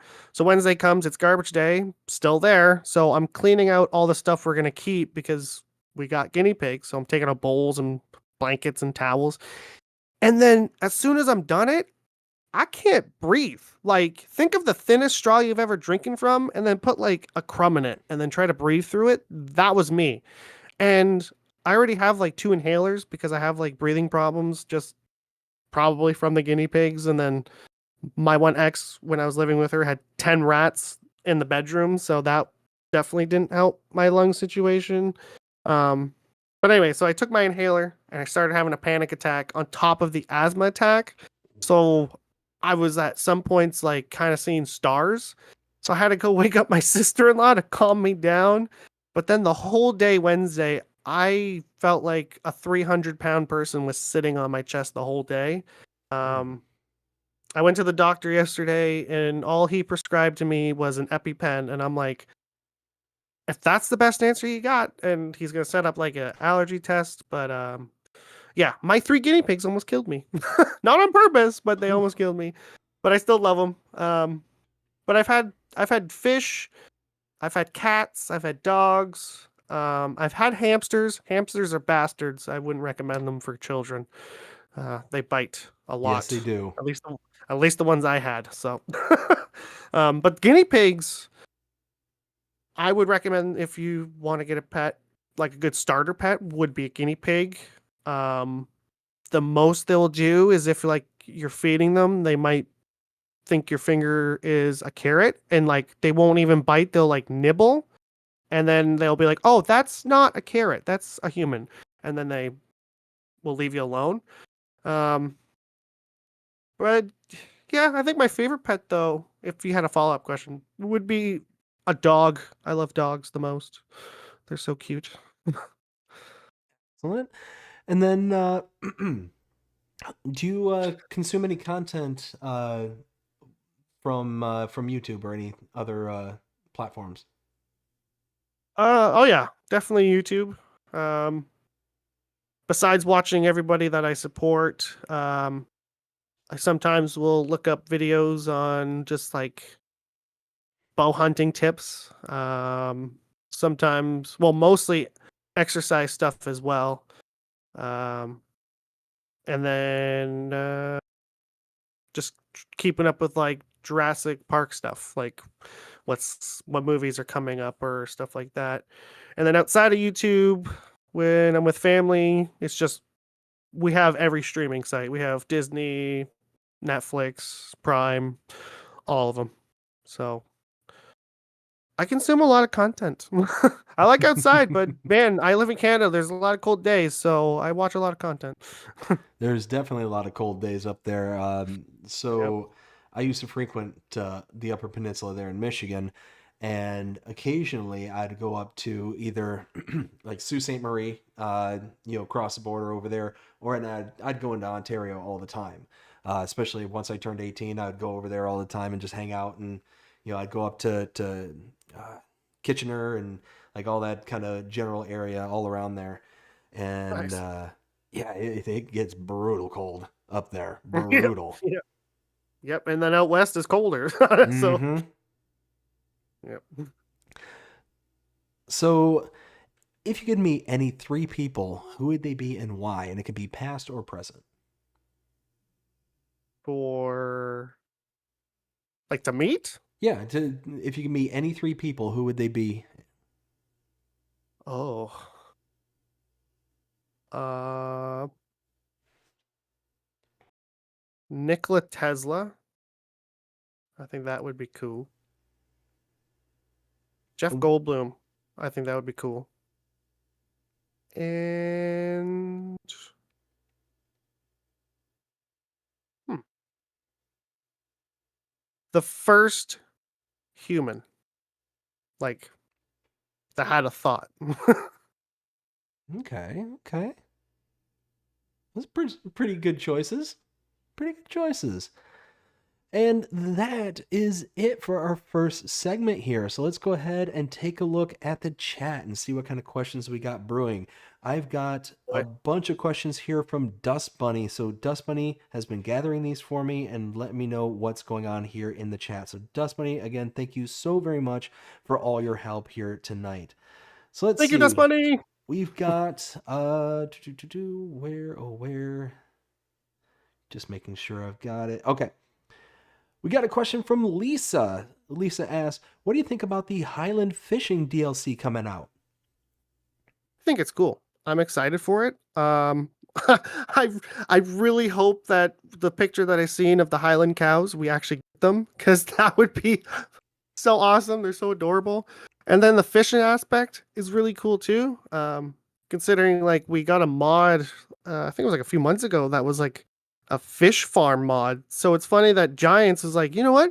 We're gonna do something better than that. So I am looking forward to it. I hope I have time to do a series on that map, but yeah, everyone knows my schedule. It's insane.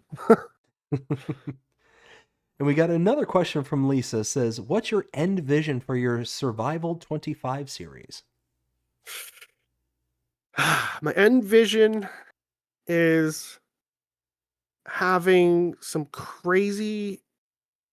like some crazy elaborate greenhouse farm that's completely self-sufficient.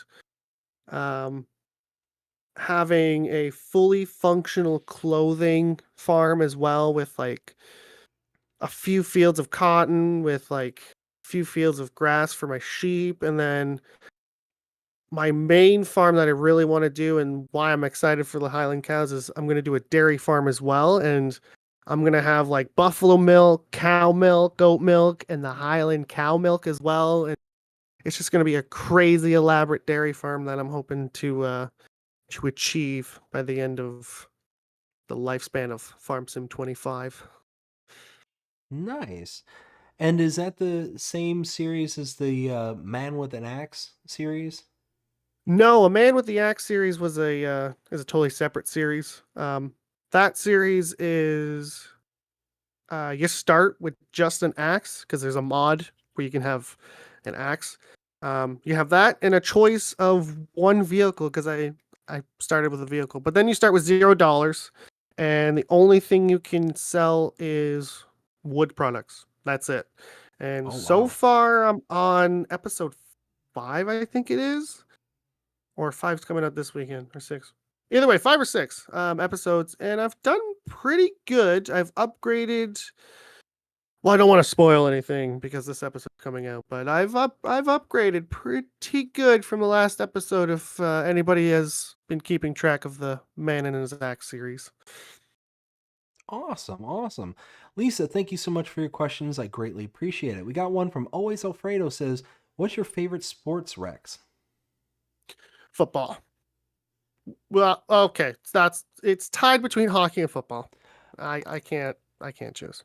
I was about to say you almost got like what's the term when people get kicked out of the kingdom kind of thing? Banishment. Yeah, Yeah, you almost got banished from Canada for that one. yeah, my Canadian card almost got revoked. I I can see Mike Myers outside my door, almost knocking. He's our So, spokesperson, by the way, Mike Myers. so of the hockey teams, who would be your favorite team? I root for Toronto and Pittsburgh. Okay. Toronto's my number one because it's the closest city to me, and then Pittsburgh. Um, I when I first got into hockey, because I was into football first. My favorite NFL team is the Pittsburgh Steelers. So I was like, well, Pittsburgh Penguins are the same city and the same color, so they'll be my backup team. But then I like really liked them because I don't play ice hockey because don't tell anyone. I'm a Canadian that can't skate. But I played a lot of ball hockey and I always wanted to be in net. So I always was looking for like goalies and stuff. And Marc-Andre Fleury at the time just got into the league. And I was like, oh, that guy's awesome. And he's Canadian. Hell yeah. This is definitely this is my second team for sure. Definitely the Toronto Maple Leafs and Pittsburgh Penguins for hockey. I gotcha. Always Alfredo, thank you so much for your question. Greatly appreciate it. We got one from Nacho Cast. Says, what is it about what is it about Rex's voice that makes me hungry? It's like proxy munchies. It's probably all the special cookies wafting off my breath. Nacho, thank you so much for your questions. We got one from the herd. Says, Rex, who is the most supportive streamer and why is it you?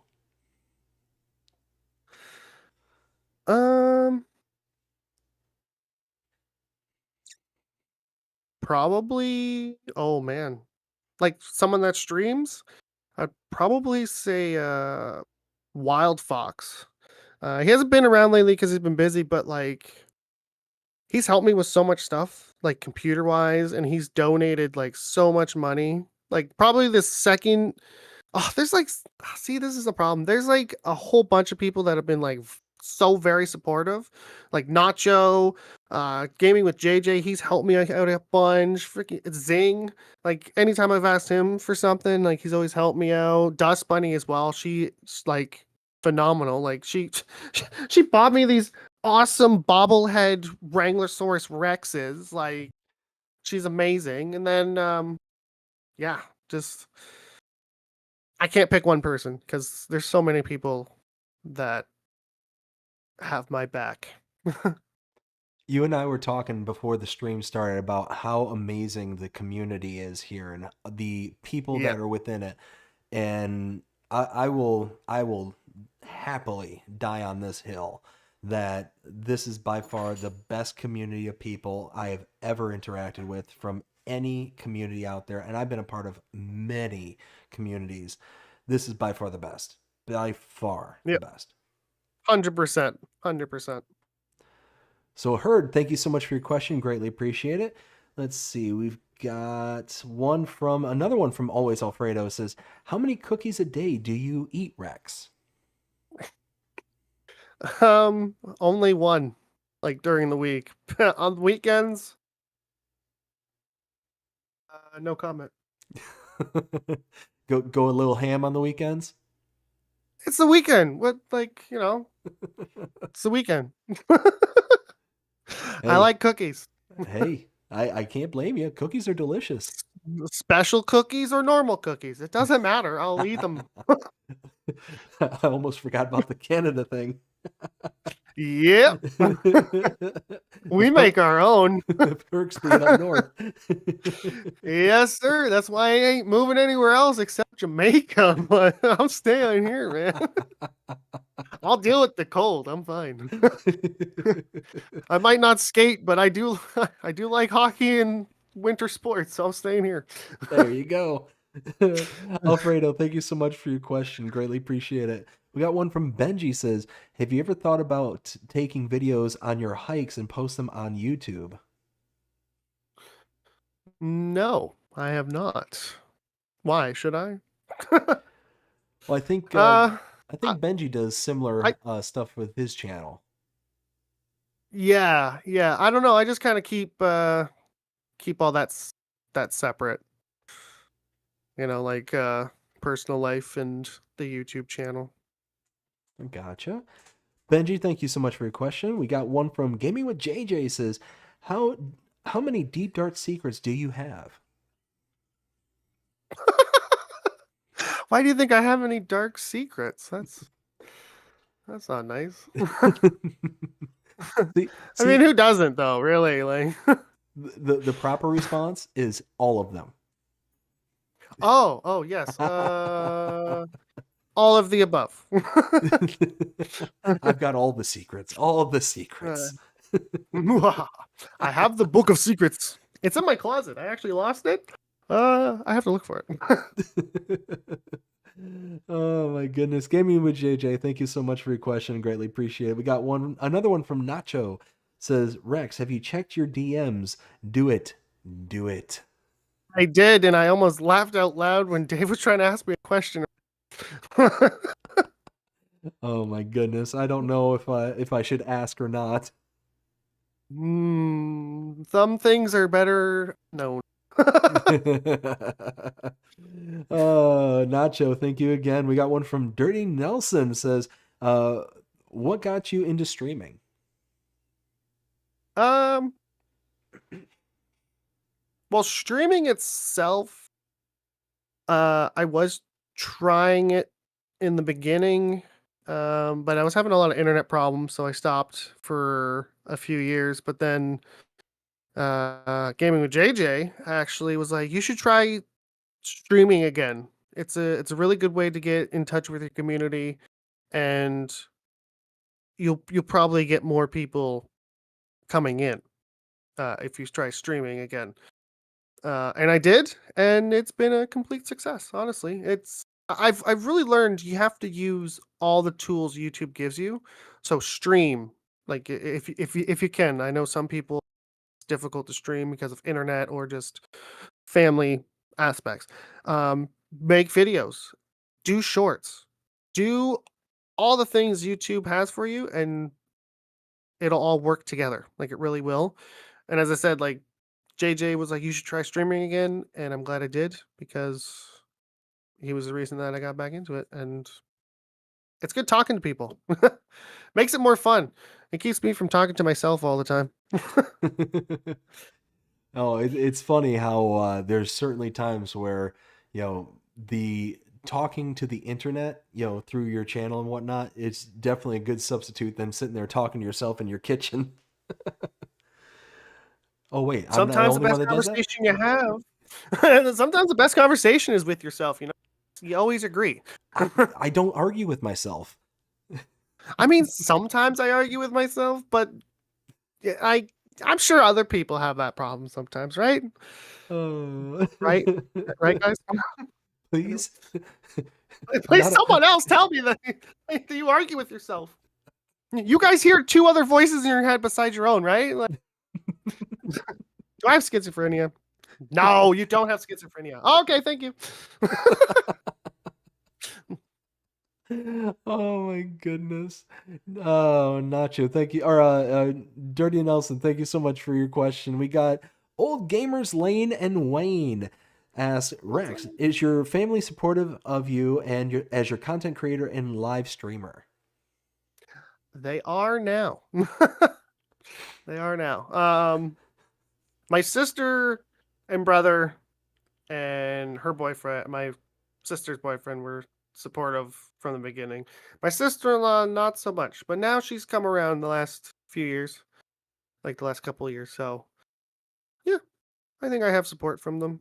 My other brother too, my oldest brother, he's obviously fully supported me from the beginning because earlier he made the logo and the banner for my channel. So and set up my merchandise store too. So I would say yes, I have the family support. That's excellent. Awesome, awesome. Let's see. Old Gamers Lane and Wayne, thank you so much for your question. We've got, let's see. Next one I see here is from Dirty Nelson. As what's your favorite game to stream? Favorite game? I think I'm looking at all my games that uh probably Farm Sim. I'm looking at all of them, and I think Farm Sim has had less rage quits than any other game that I've played.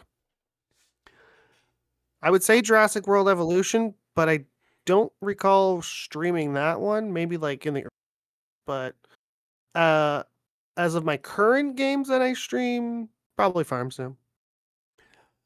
I'm trying to envision a scenario where rage quitting would be appropriate in Farm Sim. That's exactly. I mean, the Yes. AI workers sometimes make me rage quit, but Yes, me this, and this is technology, I true. said earlier. This is true. I'll give you that one. Again, Nelson, thank you so much for your question. We got one from Ken Adlam. Ken, thank you so much. Says, out of all the recent maps that have dropped, which is your favorite one? Oh, you know, I haven't really kept up with maps of late. Like I've had my eye on a few maps and I've just kind of been keeping my eye on those ones. I haven't really expanded out to other maps. So I don't know. Okay. Again, Ken, thank you so much for your question. We got another one from Noah Farms. Noah, thank you for your question. Says, what made you decide on your channel name of what it is now? Well, how I thought of it was I bought a Jeep Wrangler. And Jeep Wrangler is my favorite vehicle. And T-Rex is my favorite dinosaur. So I named my Jeep Wranglersaurus Rex after mashing T-Rex and a Jeep together. And I got that. So when I started my YouTube channel, I was trying to think of all these different names, like using my. That just kind of sounds corny. And then also I just looked on YouTube and I'm like, there's a lot of people using their names. Maybe I should think of something. So I tried thinking of multiple different names. And then I just kind of looked out on, like, I kind of looked at my phone and I had as my background my Jeep. And I was like, Wranglersaurus Rex. I could make that work. Like, I'm playing a trucking game, SnowRunner, and that's a vehicle. But I also like dinos. So I need to play dino games as well. All right, we'll add the dino to it too. This will work. This will work. And then once my brother sent me the logo and stuff, I'm like, yes, this is gonna work. So it all stemmed from my first Jeep Wrangler that I. Excellent. And we got, thank you again, Noah, for your question. We got another one from Gaming with JJ. Says, what movies are you, what movies are on your must-see list? Must see list. I guess the new Fantastic Four. That one looks pretty cool. Um, I could go see Jurassic World Rebirth for a third time. That good, eh? Yeah, it's pretty good. Like, it has its flaws, but for making a movie in a year and a half, like a Jurassic movie in a year and a half, it's pretty good. Like it's got the raft scene that they wanted to put into the first one, like the very first Jurassic Park, which in the novels has a cool raft scene where Dr. Alan Grant is with the two kids and they're going down a river and a T-Rex is trying to get them. And that same kind of scene is in this new movie. It's my favorite scene in the whole movie because it's just go watch the movie and you'll see why. You'll love it. You'll love it for the same reasons I love it. Excellent, excellent. Again, Gaming with JJ, thank you for your question. We got not a question, but some info from Gaming with JJ. Says, in regards to the whole black, brown, and polar bear discussion we had a little bit ago, says, Yes. black fight back, brown lay down, white good night. Yes, that's it. Very accurate. Very, very accurate. Again, I'm gonna get Gaming that tattooed on myself. I don't forget. I'll get it tattooed right on my thigh, but like facing like where I can read it if I look down at my thigh, you know? Be like, wait, which one is it? And I just pull up my pant leg. Oh, okay. See, I don't know. I think even a polar bear would just see you kind of looking down at your thigh and be like, okay, maybe there's something wrong with this one. Maybe I ought to just walk away. That's it. That's it. You just act just mental. And then every animal will be like, I don't want to get sick from that. That's it. That's it. Or maybe it would attack then. Maybe it would attack actually, because it's like, you know what? I should probably put that thing out of its misery. this Squirming on the thing's looking ground. at I don't know. this thing's looking at its thigh. It's too stupid to survive. I should just end its life. Just put it out of its misery. You poor creature. Gaming with JJ, thank you so much for the information. We got Rail Fanning Jonah says, if you only had space for one mod, what would it be? Universal loading. Is that the universal auto load or? Yeah. Universal auto load. I gotcha. Oh no, wait, no. Sorry, can I revoke that? Sure. Easy dev tool. Easy dev tool. Gotcha. What is it about the easy dev that you find It so makes appealing? content creating so easy because you can do so much with it. It comes in handy if you're trying to do a series where it's like a role playing and you can like set the date exactly how you want it. You could put like the weather to be how you want it. You could like really set the mood for if you're gonna make like a series in Farm Sim.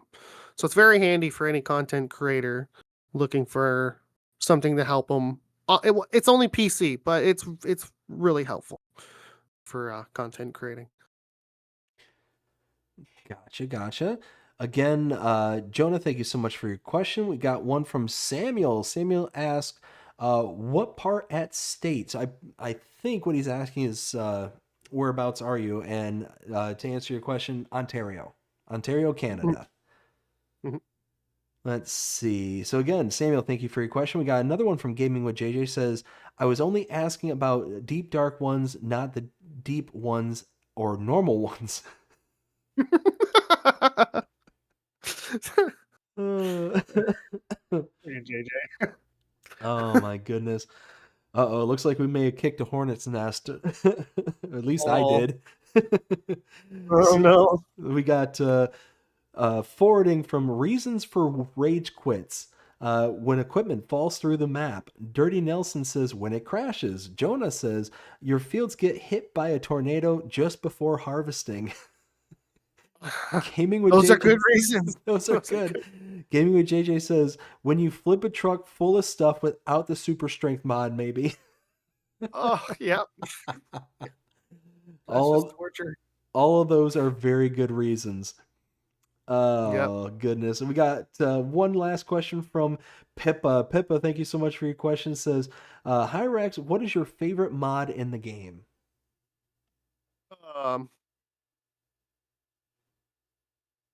Well, I already said easy devs tool. So let's pick a vehicle now.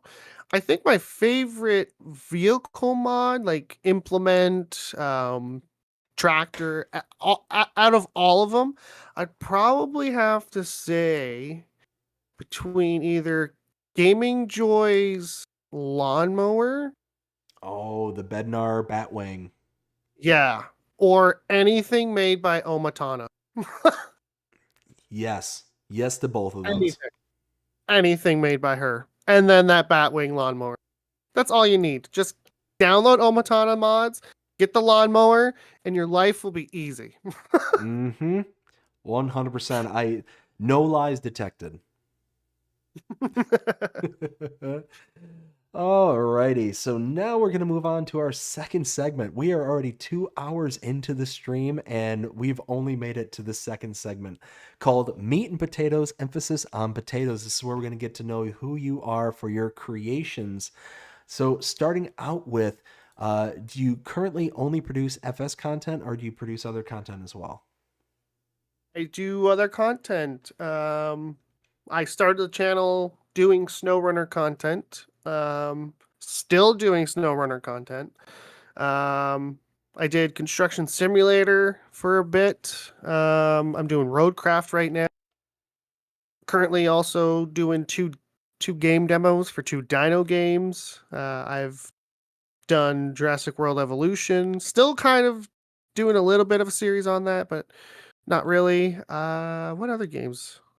When I first started out as well, I also did Marvel Avengers on the PS4. Tried that one out. That went nowhere. I got zero. Like all of them, all the videos I posted about it, zero views. I can't think of any other games that I've played on the channel. And how long have you been in the farm sim community? Like, when did you start playing farm sim? Like, Either which last iteration? July or August of last year. Okay, so you've been late into 22.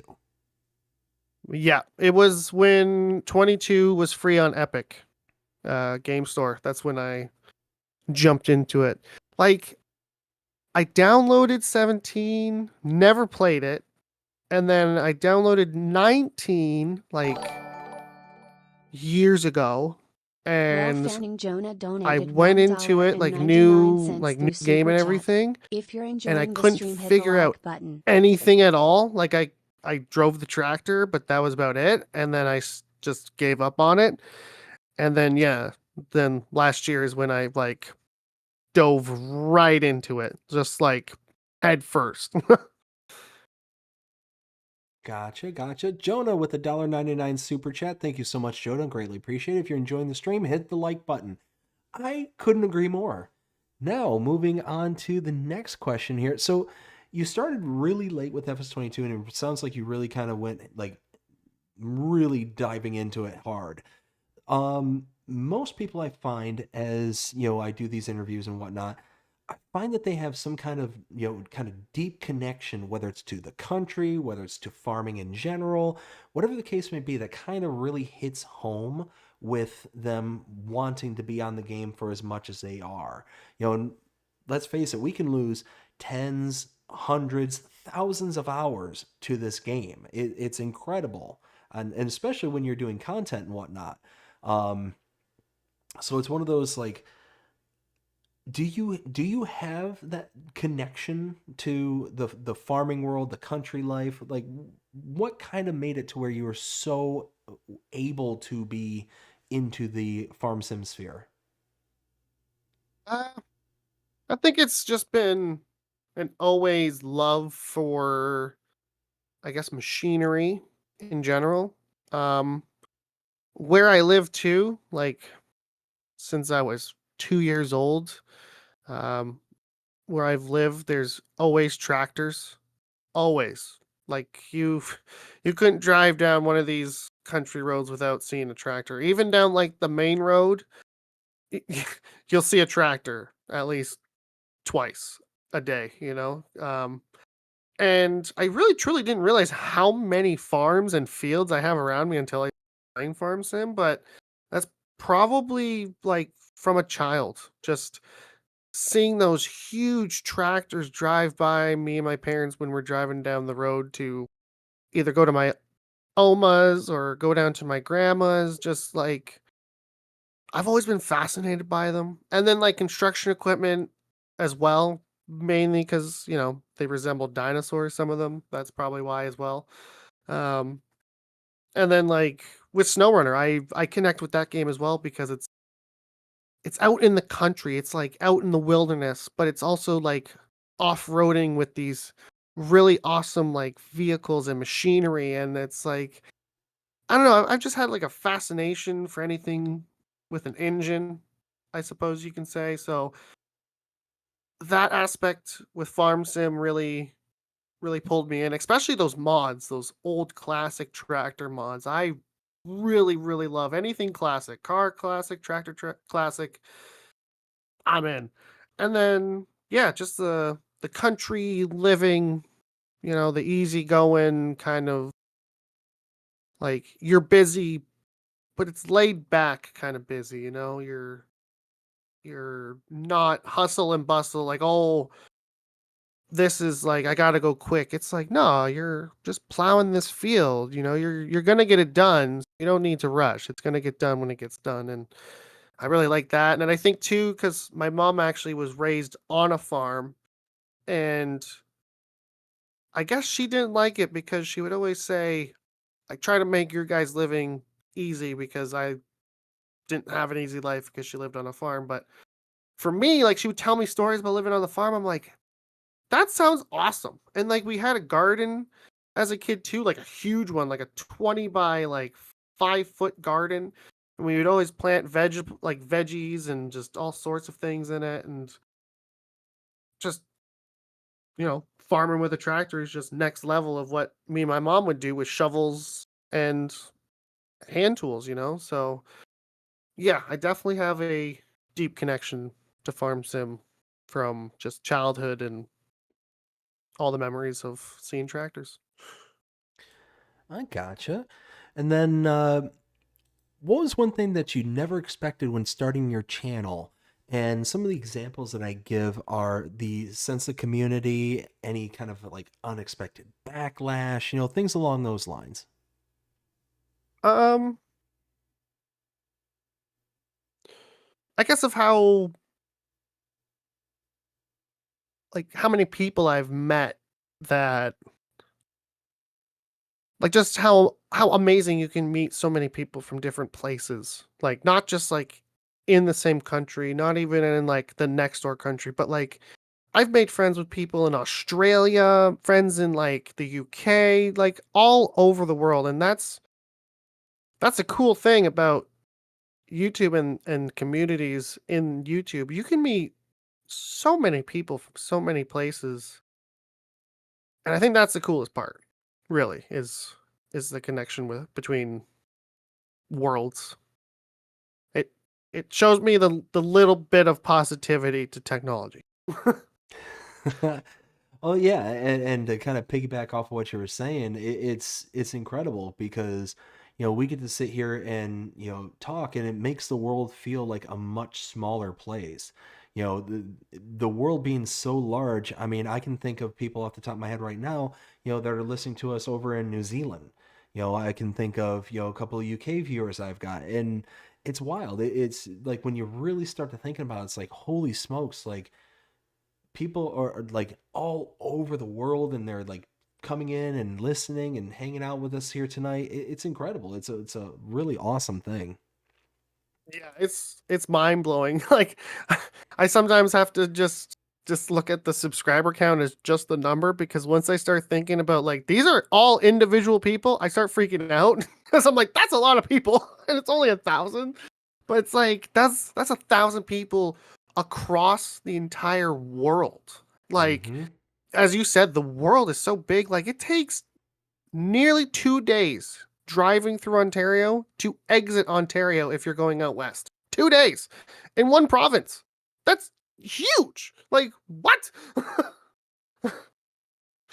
Yeah, I mean, same thing here in the States. I mean, if we were go from the East Coast to the West Coast, pretty much the same thing. I mean, I used to drive all the way from, from Florida where I'm at now, going up to Michigan, and that's a 20-hour trip kind of thing.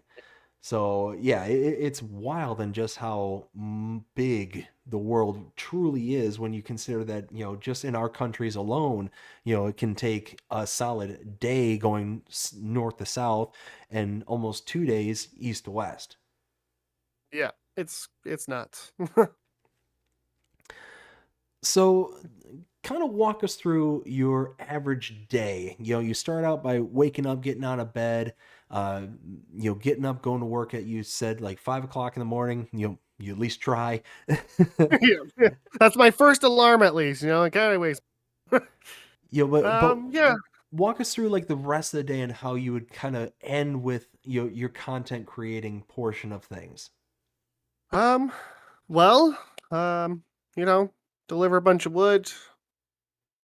Complain about people being dumb drivers. Come home. Um. If it's not too late getting home, because in the summertime it picks up, like work picks up because everyone's building and stuff. So if I get home and I have time, then I usually do exercise. it's like, 30 minutes to an hour. And the reason I work out, it's like, yeah, I want to feel good and look good, but it's also the main goal of exercising for me is when I get to 60 plus, I want to still be able to put my own pants on without having someone helping me, because I've seen both my Oma and grandma hit those ages where they weren't capable of doing simple life tasks, and I'm like, that scares me more than dying, is getting old and not being able to do just simple tasks like put my pants on. And that's why I exercise. So I exercise when I get home, because exercise is good, everyone. Make sure you get outside and even walking. Okay? I'm watching you Absolutely. guys. I'm watching you guys. Let us all become meathead gamers. There's Yeah. all of us just juice heads, like just gym rats, but playing video games. Let's go. So I exercise, and then once I'm done exercising, usually it's dinner time, sitting with family, and it's good too because we're like usually all the adults are chilling. The workout is like right behind them, so I'm still with them, but I'm working out, so it's great. So I'm with family after work. We eat dinner. We watch whatever shows we're watching. For example, we're watching The Osbournes again because why not? It's ridiculous and it's fun. Um, and then once everyone goes to sleep, that's when the Sexy Rexy Lounge opens up during the week. And then on weekends, that's when I do the magic recording, the contents. Excellent, excellent. So, what would you say is your most favorite map for Farming Simulator? Now, you are kind of late into the game for FS22, so Yeah. it doesn't sound like your kind of repertoire is going to be too deep. But what's been your favorite so far? Um, I played Mythical Maps. I did a whole series on that. The Rise of the Hempire, which was 35 episodes. Pretty long series. Um, I enjoyed that map. I really didn't get to do as much as I wanted to do on that map because it's basically like no man's land. It's open. There's a few little fields, but it's basically just open. You can do whatever you want. Um, I'm currently. Oh, I wish I remembered. I can't remember the map I'm on. Doing my Man and His Axe series. I can't remember that map, but that map is really fun too. It's mostly logging and forestry. But that's a fun map. Isn't that Rousseau? Maybe. Rousseau Forest, I think, or Oh, maybe. I think you're right. I think that's right. Because it came out right after the logging map Giants put out, I think it was. It came out like a day or two after that. But I also played on Lapinko, or I think that's what it's called. It's like a small European map. oh, I like Lapinky. that one. Mm-hmm. Yes, that's it. That's it. Yes, that one is fun. I enjoyed that one. I've seen a lot of creators do that Manitoba map. Oh, it's a weird name. It starts with a G, but the G is silent. Neanderthal. Dan Holland? Yes, that's the one. Yep. I really want to get on there. I have a plan to do a series called Pork and Beans, where the whole series will just be pigs and then beans. That's it. The whole series. That's all I'm selling is pigs and beans.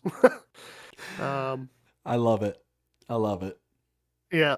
Um, And so many good for maps. There's so many good maps. Like, I see why people only have a YouTube channel just doing farm sim stuff, because the possibilities with farm sim is remarkable. I think that's another reason why I love the, like, you could literally do anything with farm sim. Like, okay, almost anything. Like, you could have a series just doing forestry. You could have a series just doing mining. You could have a series just doing livestock. You could have a series just doing crops. There's 4 series.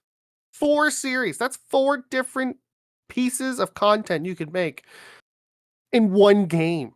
Like, no other game can you have that. Like SnowRunner, you're just delivering stuff and scouting. That's it. Roadcraft. You're just crafting roads and scouting. That's it. Farm sim. Don't even worry about it. You're doing a whole bunch of stuff. You won't be bored. So again, knowing that your kind of time is limited with FS 22, 22 and 25, do you have a least favorite map that you've come across?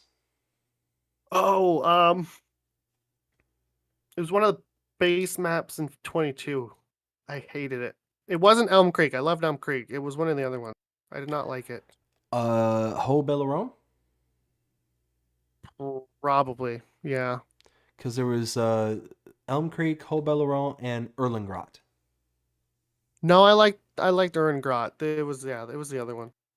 Okay, Yeah. okay. It was just something about it. I just couldn't vibe with it. If that sounds so stoner. But yeah, I don't know. I just couldn't. I don't know. I just didn't like it. And you mentioned Silver Run Forest earlier, and I fought very, very hard not to go on a huge tangent there. So Oh no. y'all are welcome. All You don't like that map? all I'll say is 1.3, and for those who know, you'll know. Ooch. Ooch. Like I said, I'm avoiding going into a tangent on it because oh my goodness. Anyways, I was actually, fun fact, I was originally going to do my Man and His Axe series on that until the map I'm doing it on came out. And I was like, you know what? I kind of like the layout of this map more Silver Forest. So I'm going to do it that one. So I'm glad I did. So do you keep up with any of the news for like maps that are coming out and stuff like that? Yeah, usually I'm always watching DJ Goham because he always has mod news videos, which is talking about upcoming mods and stuff. So I try to keep up with what's coming out. I don't follow any modders, well, except Omatana. She's the only one I follow on YouTube. So are there any maps that are expected to come out here soon that you're really looking forward to seeing? No. Because I have so much stuff going on right now. I can't look into other maps because I'm like, I'll just want to do something on it, but I can't because I'm too busy with other stuff. So So I just, yeah. before FS25 released, what was that one feature that you were most excited to see come to FS25? Because we were getting that kind of, in that lead up from 22 to 25, we were getting that slow drip of information from Giants, like, oh, hey, fog. Oh, hey, God rays. Oh, hey, terrain deformation, stuff like that. Was there anything in particular that you were most excited for? I think the first thing that pops in my head is the driving assist because I love that thing. It's so good. It makes streaming so much easier because you could just set the tractor on cruise control and then set the steer assist, and then you can catch up with your chat. The other feature that I thought was really cool, it was the baby animals. I thought that was one of my favorite things too. Was the baby animals because I'm like, oh, they're so cute. So, by any chance, did you get a chance to play on Valley Springs in FS22? Valley Springs? No, I didn't. So that was the map in 22 that pioneered baby animals for us No here in way. FS25. Yeah, so it actually came out as a like a mod, like the map itself, and Oh, that's cool. yeah, the ability to have those baby animals were a part of FS22 on that map, and that kind of coding was inserted into other maps, but that was the map where it originally started from, and the one where kind of Giants kind of used as a leapfrog of, okay, let's bring baby animals to 25. Wow, they better have thanked that modder. Probably not. No, they never do. They're like, that's a great idea. We should do that. Why didn't we think of that? We don't have ideas here. we just pick and choose kind of a la That carte. guy probably smokes weed or does shrooms while we're in an office. We don't have any creativity. But yeah, I no, mean, what? it was a beautiful map, like UK style, that they had baby animals and they had like male and female, animals as well. So there was like a whole dynamic to it that was really kind of interesting. Even for FS22, now they bring it to FS25 as kind of standards, and yeah, it's all because of that. Well, thank you, whoever made that map. Oh, absolutely. Thank you. So, what style of map do you prefer to play? Like, if you had your choice, regardless of the series that you have going right now, do you prefer a map that's kind of more open and able to be adapted to your surroundings, almost like a no man's land? Or are you into more of a map that's kind of pre-established and, is kind of able to be built upon? Like, it has fields, it has, farms and stuff, but it's not so established that you're not able to kind of add to it? Or do you want like a map where it's like really kind of highly detailed, tons of deco, like a whole bunch of stuff there, doesn't matter on the file size or anything like that, and that you're just wanting that kind of immersion? Um, well, 100% one requirement for any map at all, no required mods.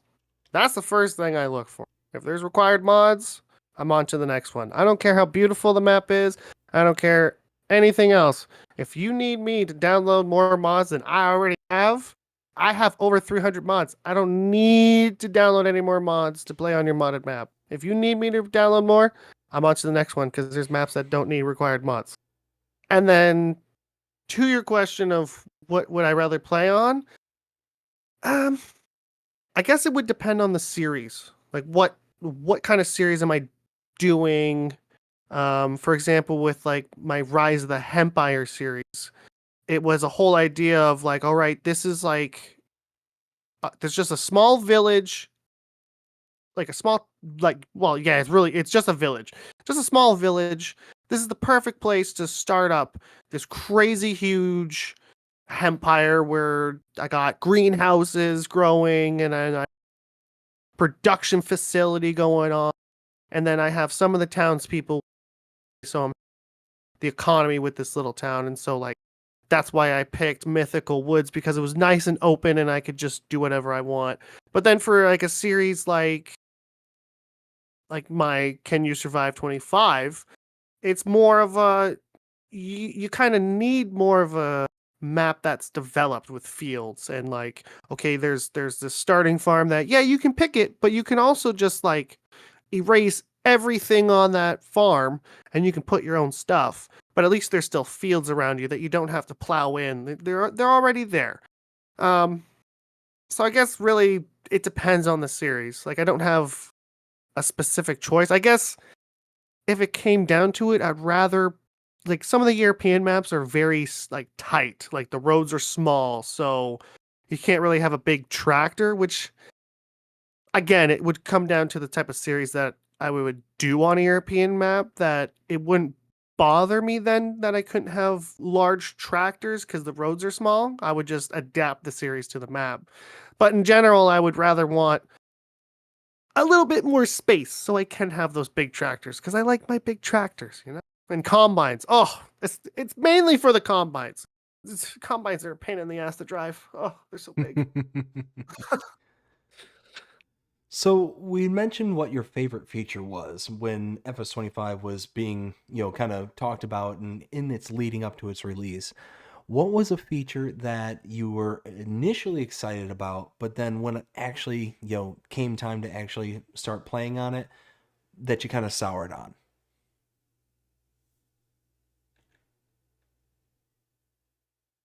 Probably it's been a real up and down with it. Like it'll be good and then it won't be good and then they'll do an update.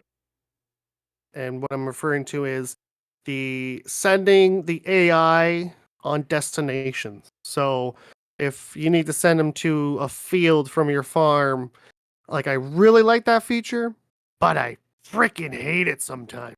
Oh, it's like I just sent you to this place. What do you mean you can't reach it? You came from that place. You came from that place that I'm trying to send you back to. What do you mean you can't reach it? Here, I'll put you on the road. Are you good? You're on the road now. Go to this place. I can't reach there. What? Is there a broken bridge? Am I playing SnowRunner? I am not. I'm playing Farm Sim. There's bridges. You go. Go. And then sometimes this stupid AI could be in the middle of a farm field and I can set a destination and it'll be like, oh, okay, I'll go there. Let's add that. Let's add that to the list of rage quits right there. We'll add that one. There we go. Oh, we're gonna. We started with 0, or at least I started with 0 things that could be rage quittable, and now we built up to at least half a dozen. So we're on a roll here. We're on a roll. We got something going here, guys. Woo. We're figuring out that good balance between the positivity that Rex is bringing, and now we're kind of finding that negative balance too. So we'll send all those negative things. We'll send it to Giants, and maybe they can take it out. Oh my goodness! So what's one thing that you really wish was in Farming Simulator?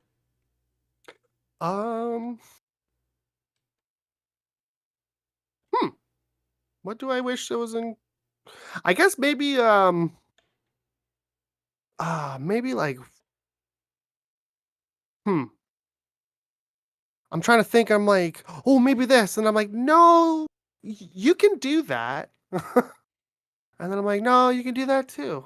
I don't know, because you can really do everything. Like everything I would want. Like in Farm Sim 25, you can construct houses. Like you can build houses. So that's already in the game. Building roads. Well, you can kind of do that with the terrain tools and the paint tools. Maybe it would be cool, like to actually like build a road, with the machinery and stuff. I think that could possibly be cool, especially if you're on one of those like open maps, like No Man's Land. Like build literally a city, and you can pave your own road and like actually like build the buildings, like put pieces of the buildings in place with cranes. Like I guess add construction simulator to Farm Sim, and then I would never have to play another game again. I gotcha. So what would you say is your most memorable moment in your content creation career so far? Probably. Well, I'm going to say this one because it was the first thing that popped in my head. When I first got into Farm Sim, as I said, gaming with JJ got me into it. But when I was searching around for content to watch on Farm Sim, NachoCast was, if not the first one of the first ones that I watched do Farm Sim stuff. I met him probably like last September, probably maybe August even. And I jumped into his chat. We started chatting. And then next thing I know, I'm gaming with him in one of his series on Friday. And the most memorable moment, like, as I said, it's the first thing that popped in my head. I missed a Friday. Like, so the one Friday I gamed with him, I chopped down all these trees on the property that he let me have. And I was going to set up like this whole farm kind of thing. And then the next Friday, I missed it. But he forgot to save, and all the trees, when he went back the next Friday, were all back. And he felt so freaking bad that he forgot to save and how much effort it took me to cut down all these trees, that he came in the next day, like not even streamed it, chopped down all the trees again. But because he's Nacho, and because he can be a dick, Scott, he buried my truck in all the trees he cut down. So that next Friday when I joined him, I had to unbury my pickup truck from like over a dozen trees. Like I could barely see the truck. It was just trees. I was like, what the fuck, dude? Like, it's buried, man. Thank you for cutting down all the trees. You didn't have to, but my truck is buried. So, yeah. A second memorable will be playing Construction Simulator and it was with either Wild Fox or Tank Baby, but it was definitely Zing and Gaming with JJ. And we just finished this job. So we were just kind of like in a circle, like me, Zing, and I think it was Tank Baby. What we built was basically a ramp, and all we hear is this engine. Like, we're like, what the hell is that? And then JJ comes flying out of nowhere in the car in Construction Simulator, just flies over top of us. We're like, holy crap, dude. Oh That would have to no. be that would have to be my second favorite moment for sure. I think it only been topped off better if you heard the engine go roaring over top, and all of a sudden you just heard, Yeah, exactly. oh my goodness. Yeah. So you mentioned one of your favorite modders is Omatana. Do you have a favorite map maker? I have not gotten to know the map creators that well yet, so I do not currently. Was there any creator out there that kind of inspired you to start your channel? Or do you just kind of start it up on your own accord? Kind of on my own accord, kind of like that. Okay. And last question I got for this segment is, if you had the ability to make a map of someplace in real life, where would you base it off of? That's funny you ask that because I've been wishing I knew how to mod a map because the region where I live, as I said, there's so many like farms around me. Like there's like corn farms, there's wheat farms, there's horse farms, there's cow farms, there's like you think about it and it's like everywhere. And it in a way it would kind of resemble River Bends Creek because like the area that I would want to would have an airport for one thing, and then it would have the town where I live with like this because there's a river that runs right through it. So it would be this really cool river that flows, and then there would be like different farms around with like fields, and like the landscape around me is not flat at all. It's all just hills and like dips and stuff. So it'd be really cool. And there's this conservation area by me too. So I would mod that in, which has like a big lake, and then there's like trails all through it that you could like walk or ride your horse even. And then again, as I said, there's rail trails around me for just fun, just a spot to ride your horse or even just to have a walk in a game if you wanted to.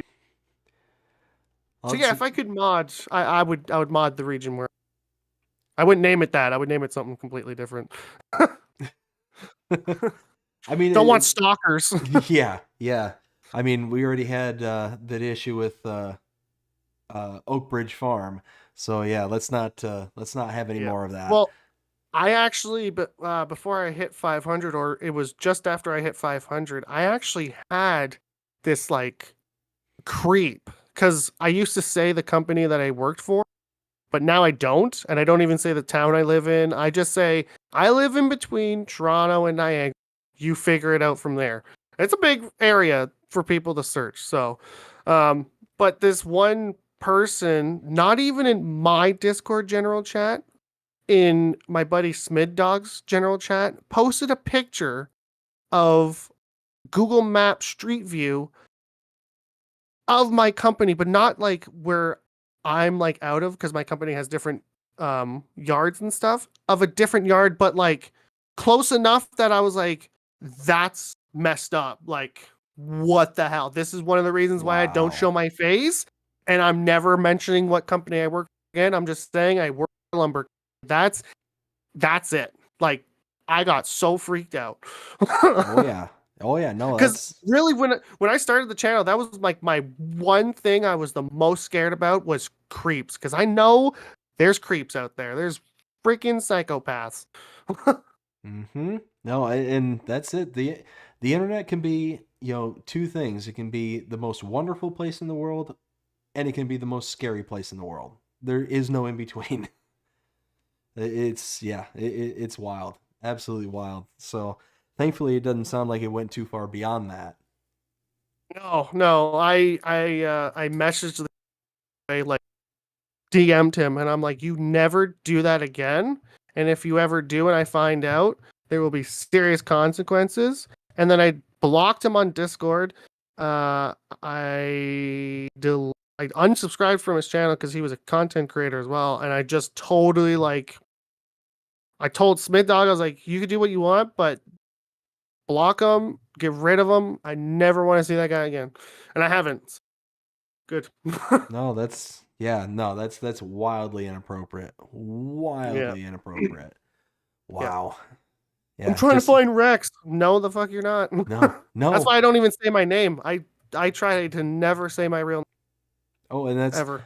that's the one thing that I do because talking with so many people like I do, people will I'll go by their usernames and stuff. Like I'm here with Wranglersaurus Rex, and Yeah, occasionally people will tell me their real names. Behind the scenes, it's like you know what? Don't tell me your name. I don't want to know it.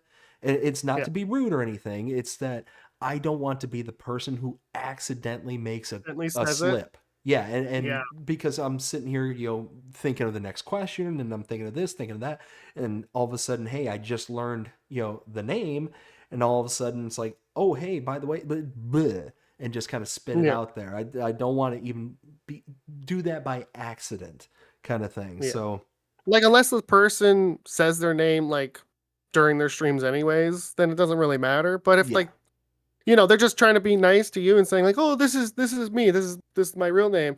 It's kind of like, well, exactly what you said. You have so much stuff on your mind during these interviews. You don't want to slip up and like say their name, especially if there's someone that doesn't want their name out there, right? So I get that, man. exactly, exactly. All right, so that is the end of that segment. So before we move on, I want to acknowledge again Rail Fanning Jonah with the $1.99 super chat and the gifted membership. Thank you so much, Jonah. Greatly appreciate everything that you do to help support this channel. We also had a $5 super chat from Ultra Productions. Ultra, thank you so much for your super chat. Greatly appreciate it. So now we're gonna Thank you move in. guys. Thank you so much. We're going to move into our third and final segment here called That's a Silage Wrap. This is where we're going to start closing things out. So, firstly, I want to thank you so very much. Oh, no, wait. We got Pause. questions. Pause. Pause. Pause. We have questions. I almost skipped right over that, didn't I? Alrighty, where did we leave off with the questions? I think we left off with Samuel Wilkinson. Again, Samuel, thank you so much for your question. Says, Rex, how old are you? 31 million years old. Whew. You don't sound a day over 29 million. Oh, well, thank you, sir. Samuel, thank you so much for your question. Greatly appreciate it. And we got one more from Majors Gaming. Major says, apologize if this has been asked already. If you mentioned all the different things to do, is there a specific task that you find the most fun and enjoyable? Ooh, that's a good question that hasn't been asked. So, I really like forestry. It's I don't know. It's just really fun. I was doing a lot of it in Farm Sim 22, but I didn't have the Platinum DLC, which has like all the real good forestry equipment. But now in Farm Sim 25, since they added it all basically in the base game, it's been great. I haven't really dived into it until my Man and His Axe series because it's kind of been buggy from the start. A lot of people were having problems like chopping limbs off of trees with their chainsaws and stuff. And I watched JJ do a little bit of a series with all the trees. He was having problems with it, like logs glitching, and I watched a few other people in the same problem. So I was waiting until they ironed out all the issues with the forestry. And relatively, yes, it's all been ironed out and it's been really fun. I just like I really like the equipment for forestry. A few years back, I was watching this show called Mud Mountain Haulers, which was based out in BC. It was following these lumberjacks, basically, cutting down trees on side of mountains. So they have like this huge machine that they put on top of like the hill where they're gonna chop down trees, which is basically like a safety harness. They hook up to the tree harvester that they drive basically on like an 80-degree angle with maybe 2 cables attached to this machine that's on top of the hill, and they hope to God that the dirt underneath this machine is solid so that it doesn't just slide down with them. And they're just hanging on a side of mountains, chopping down trees, throwing the trees down the hill so that the guy on the bottom can grab them and take them to like the process. So I thought that was really cool. And then when I started playing Farm Sim and I seen that you can do this kind of stuff in the game, I'm like, nice. Let's do some forestry. So long, short answer for a long question, or whatever the terminology is. I like forestry. Gotcha. Again, Majors, thank you so much for your question. Greatly appreciate it. We got another one from Jasper the Farmyard Ghost. Says, Rex, how did you survive the meteor? First off, that's a great name. I love the name. There's a bit of a backstory behind that. I'll tell you after your answer. Okay. Second of all, Casper, the meteor that erased the dinosaur hit 65 million years ago. I'm only 31 million years ago, so I came just after that. That's how I survived. That's the other meteors, though, I have to say, it's been scary as hell. So watch out, guys. Oh my goodness, that was brilliant. Thank you so much for that one. So the backstory behind Jasper, the farmyard ghost, is it's actually something from my channel. So for the longest time, whenever something would go awry, it wasn't my fault. No. It was Jasper. Jasper was sitting there pranking me. Jasper was sitting there just doing all sorts of kind of gnarly stuff to kind of, he would drive the train into me. He would push me off into the river, whatever the case may be. It was always Jasper. But Jasper's actually kind of, him and I have reached an understanding and a truce. So, but Klaus unfortunately stepped up and took his place. So, no. Anyways, like I said, there's a whole backstory behind it. It's absolutely hysterical. It just That's amazing. Oh yeah. So the lore that behind the channel there, if anybody is interested in finding it out. That's great. That's funny. Let's see. It looks like I missed one. Oh, we got one from Marty Montgomery. Marty asks, when's the 25 version of the Hempire? There we go. Start or the or at least a general estimate. Wait, can you repeat the question? So I guess he's asking for when is the FS25 version of the Hempire going to start, or at least a general estimate. Yes. See, I was gonna wait to say this just in case you had a question of, do you have any big announcements? Because this was gonna be my big announcement. I am going to make a second hemp series. It'll be called Graham of Green Stables. Kind of like a funny knock on Anna Green Stables, just like what I did with the first series, Rise of the Hempire, more, Star Wars. But anyways, so this second hemp series is going to be really high on play. Like, I have never written scripts like I've written for this series. I have 2 episodes already written out, like full scripts, and I've already rewritten both of them. So I know how these Hollywood writers feel now, writing scripts, fucking having to rewrite them all the time. But yeah, I'm gonna have a few content creators help out with voices for characters, because there's gonna be multiple characters. It's gonna be, I'm hoping it's gonna look as good as it is in my head in real life. I'm gonna I'm gonna have to learn this new editing program even deeper than I do now, just to have transitions and effects happen with the game itself. But yes, it's gonna come. I'm hoping to get the first episode of Graham of Green Stables out in August. I'm hoping like the first week of August, but if not, I'm hoping sometime in August we will get our first episode of Graham of Green Stables, and the basis of it will be I inherit my grandma's farm who passed away. Um, if you followed the hemp series, the finale of it was me actually leaving Mythical Woods to go back to River Bends to my grandma's farm to inherit it.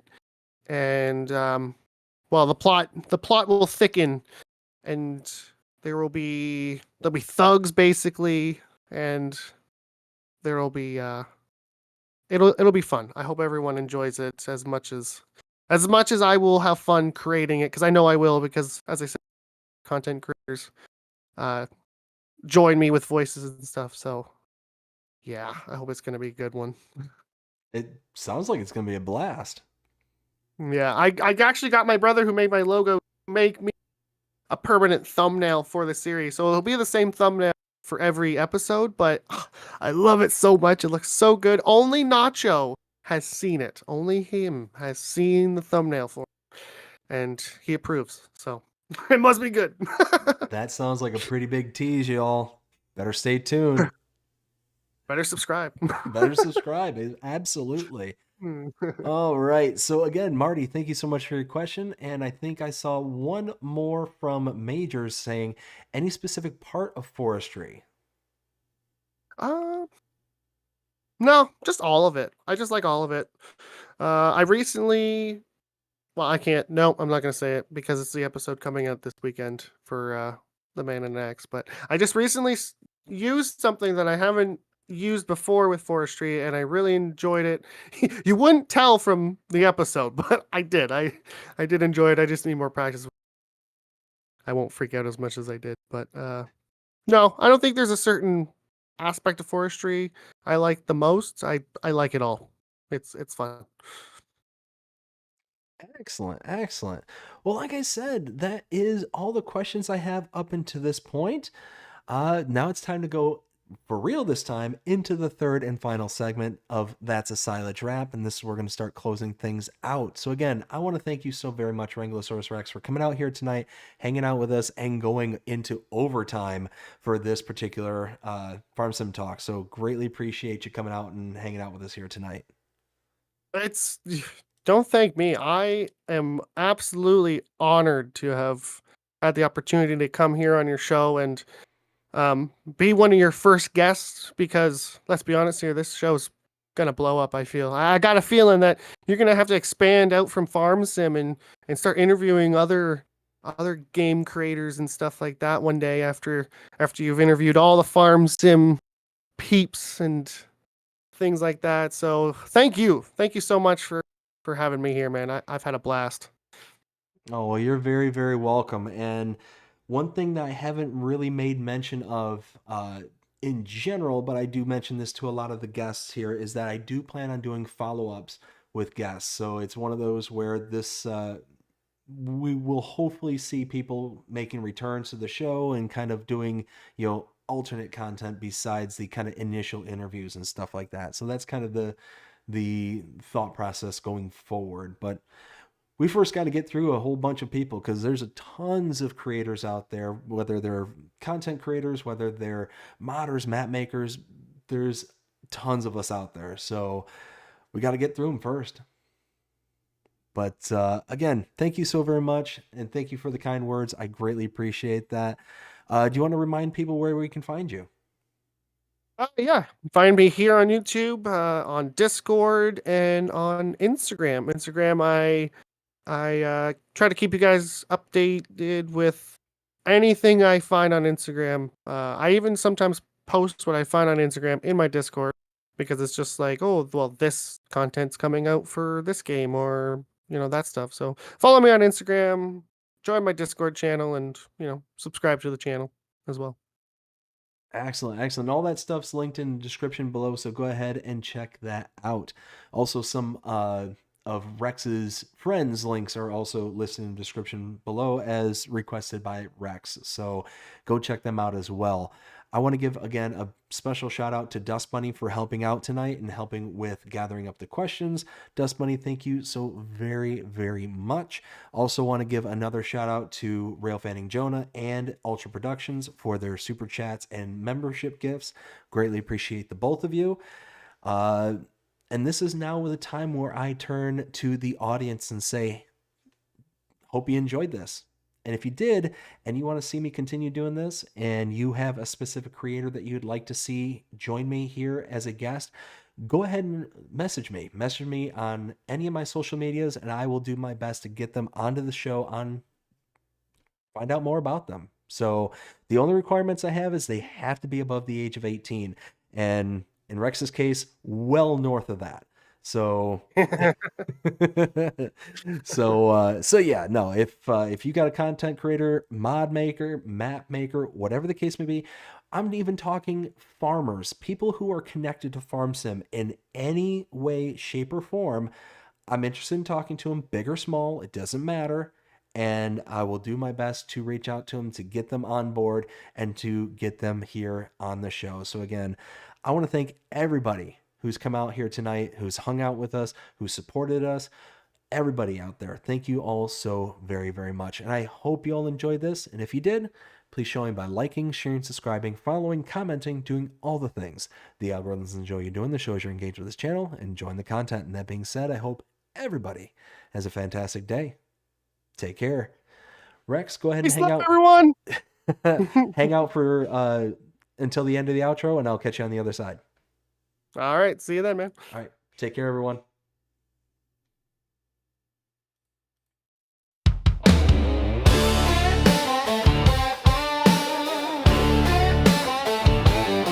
This is Farm Sim Talk with BDD. Let's roll. Out here in the country, where the roads run wide, there's a world behind the pixels that we're bringing to the light. From maps to mods, to the rigs we drive, we're talking to the folks who keep this farm life alive. It's Farm Sim Talk with BDD.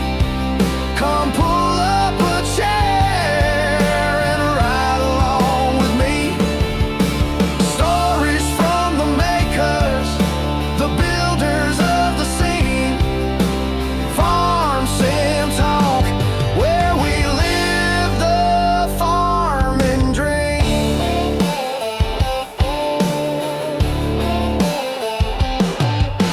He's got questions rolling like a big John Deere, digging deep with modders so their voices we can hear.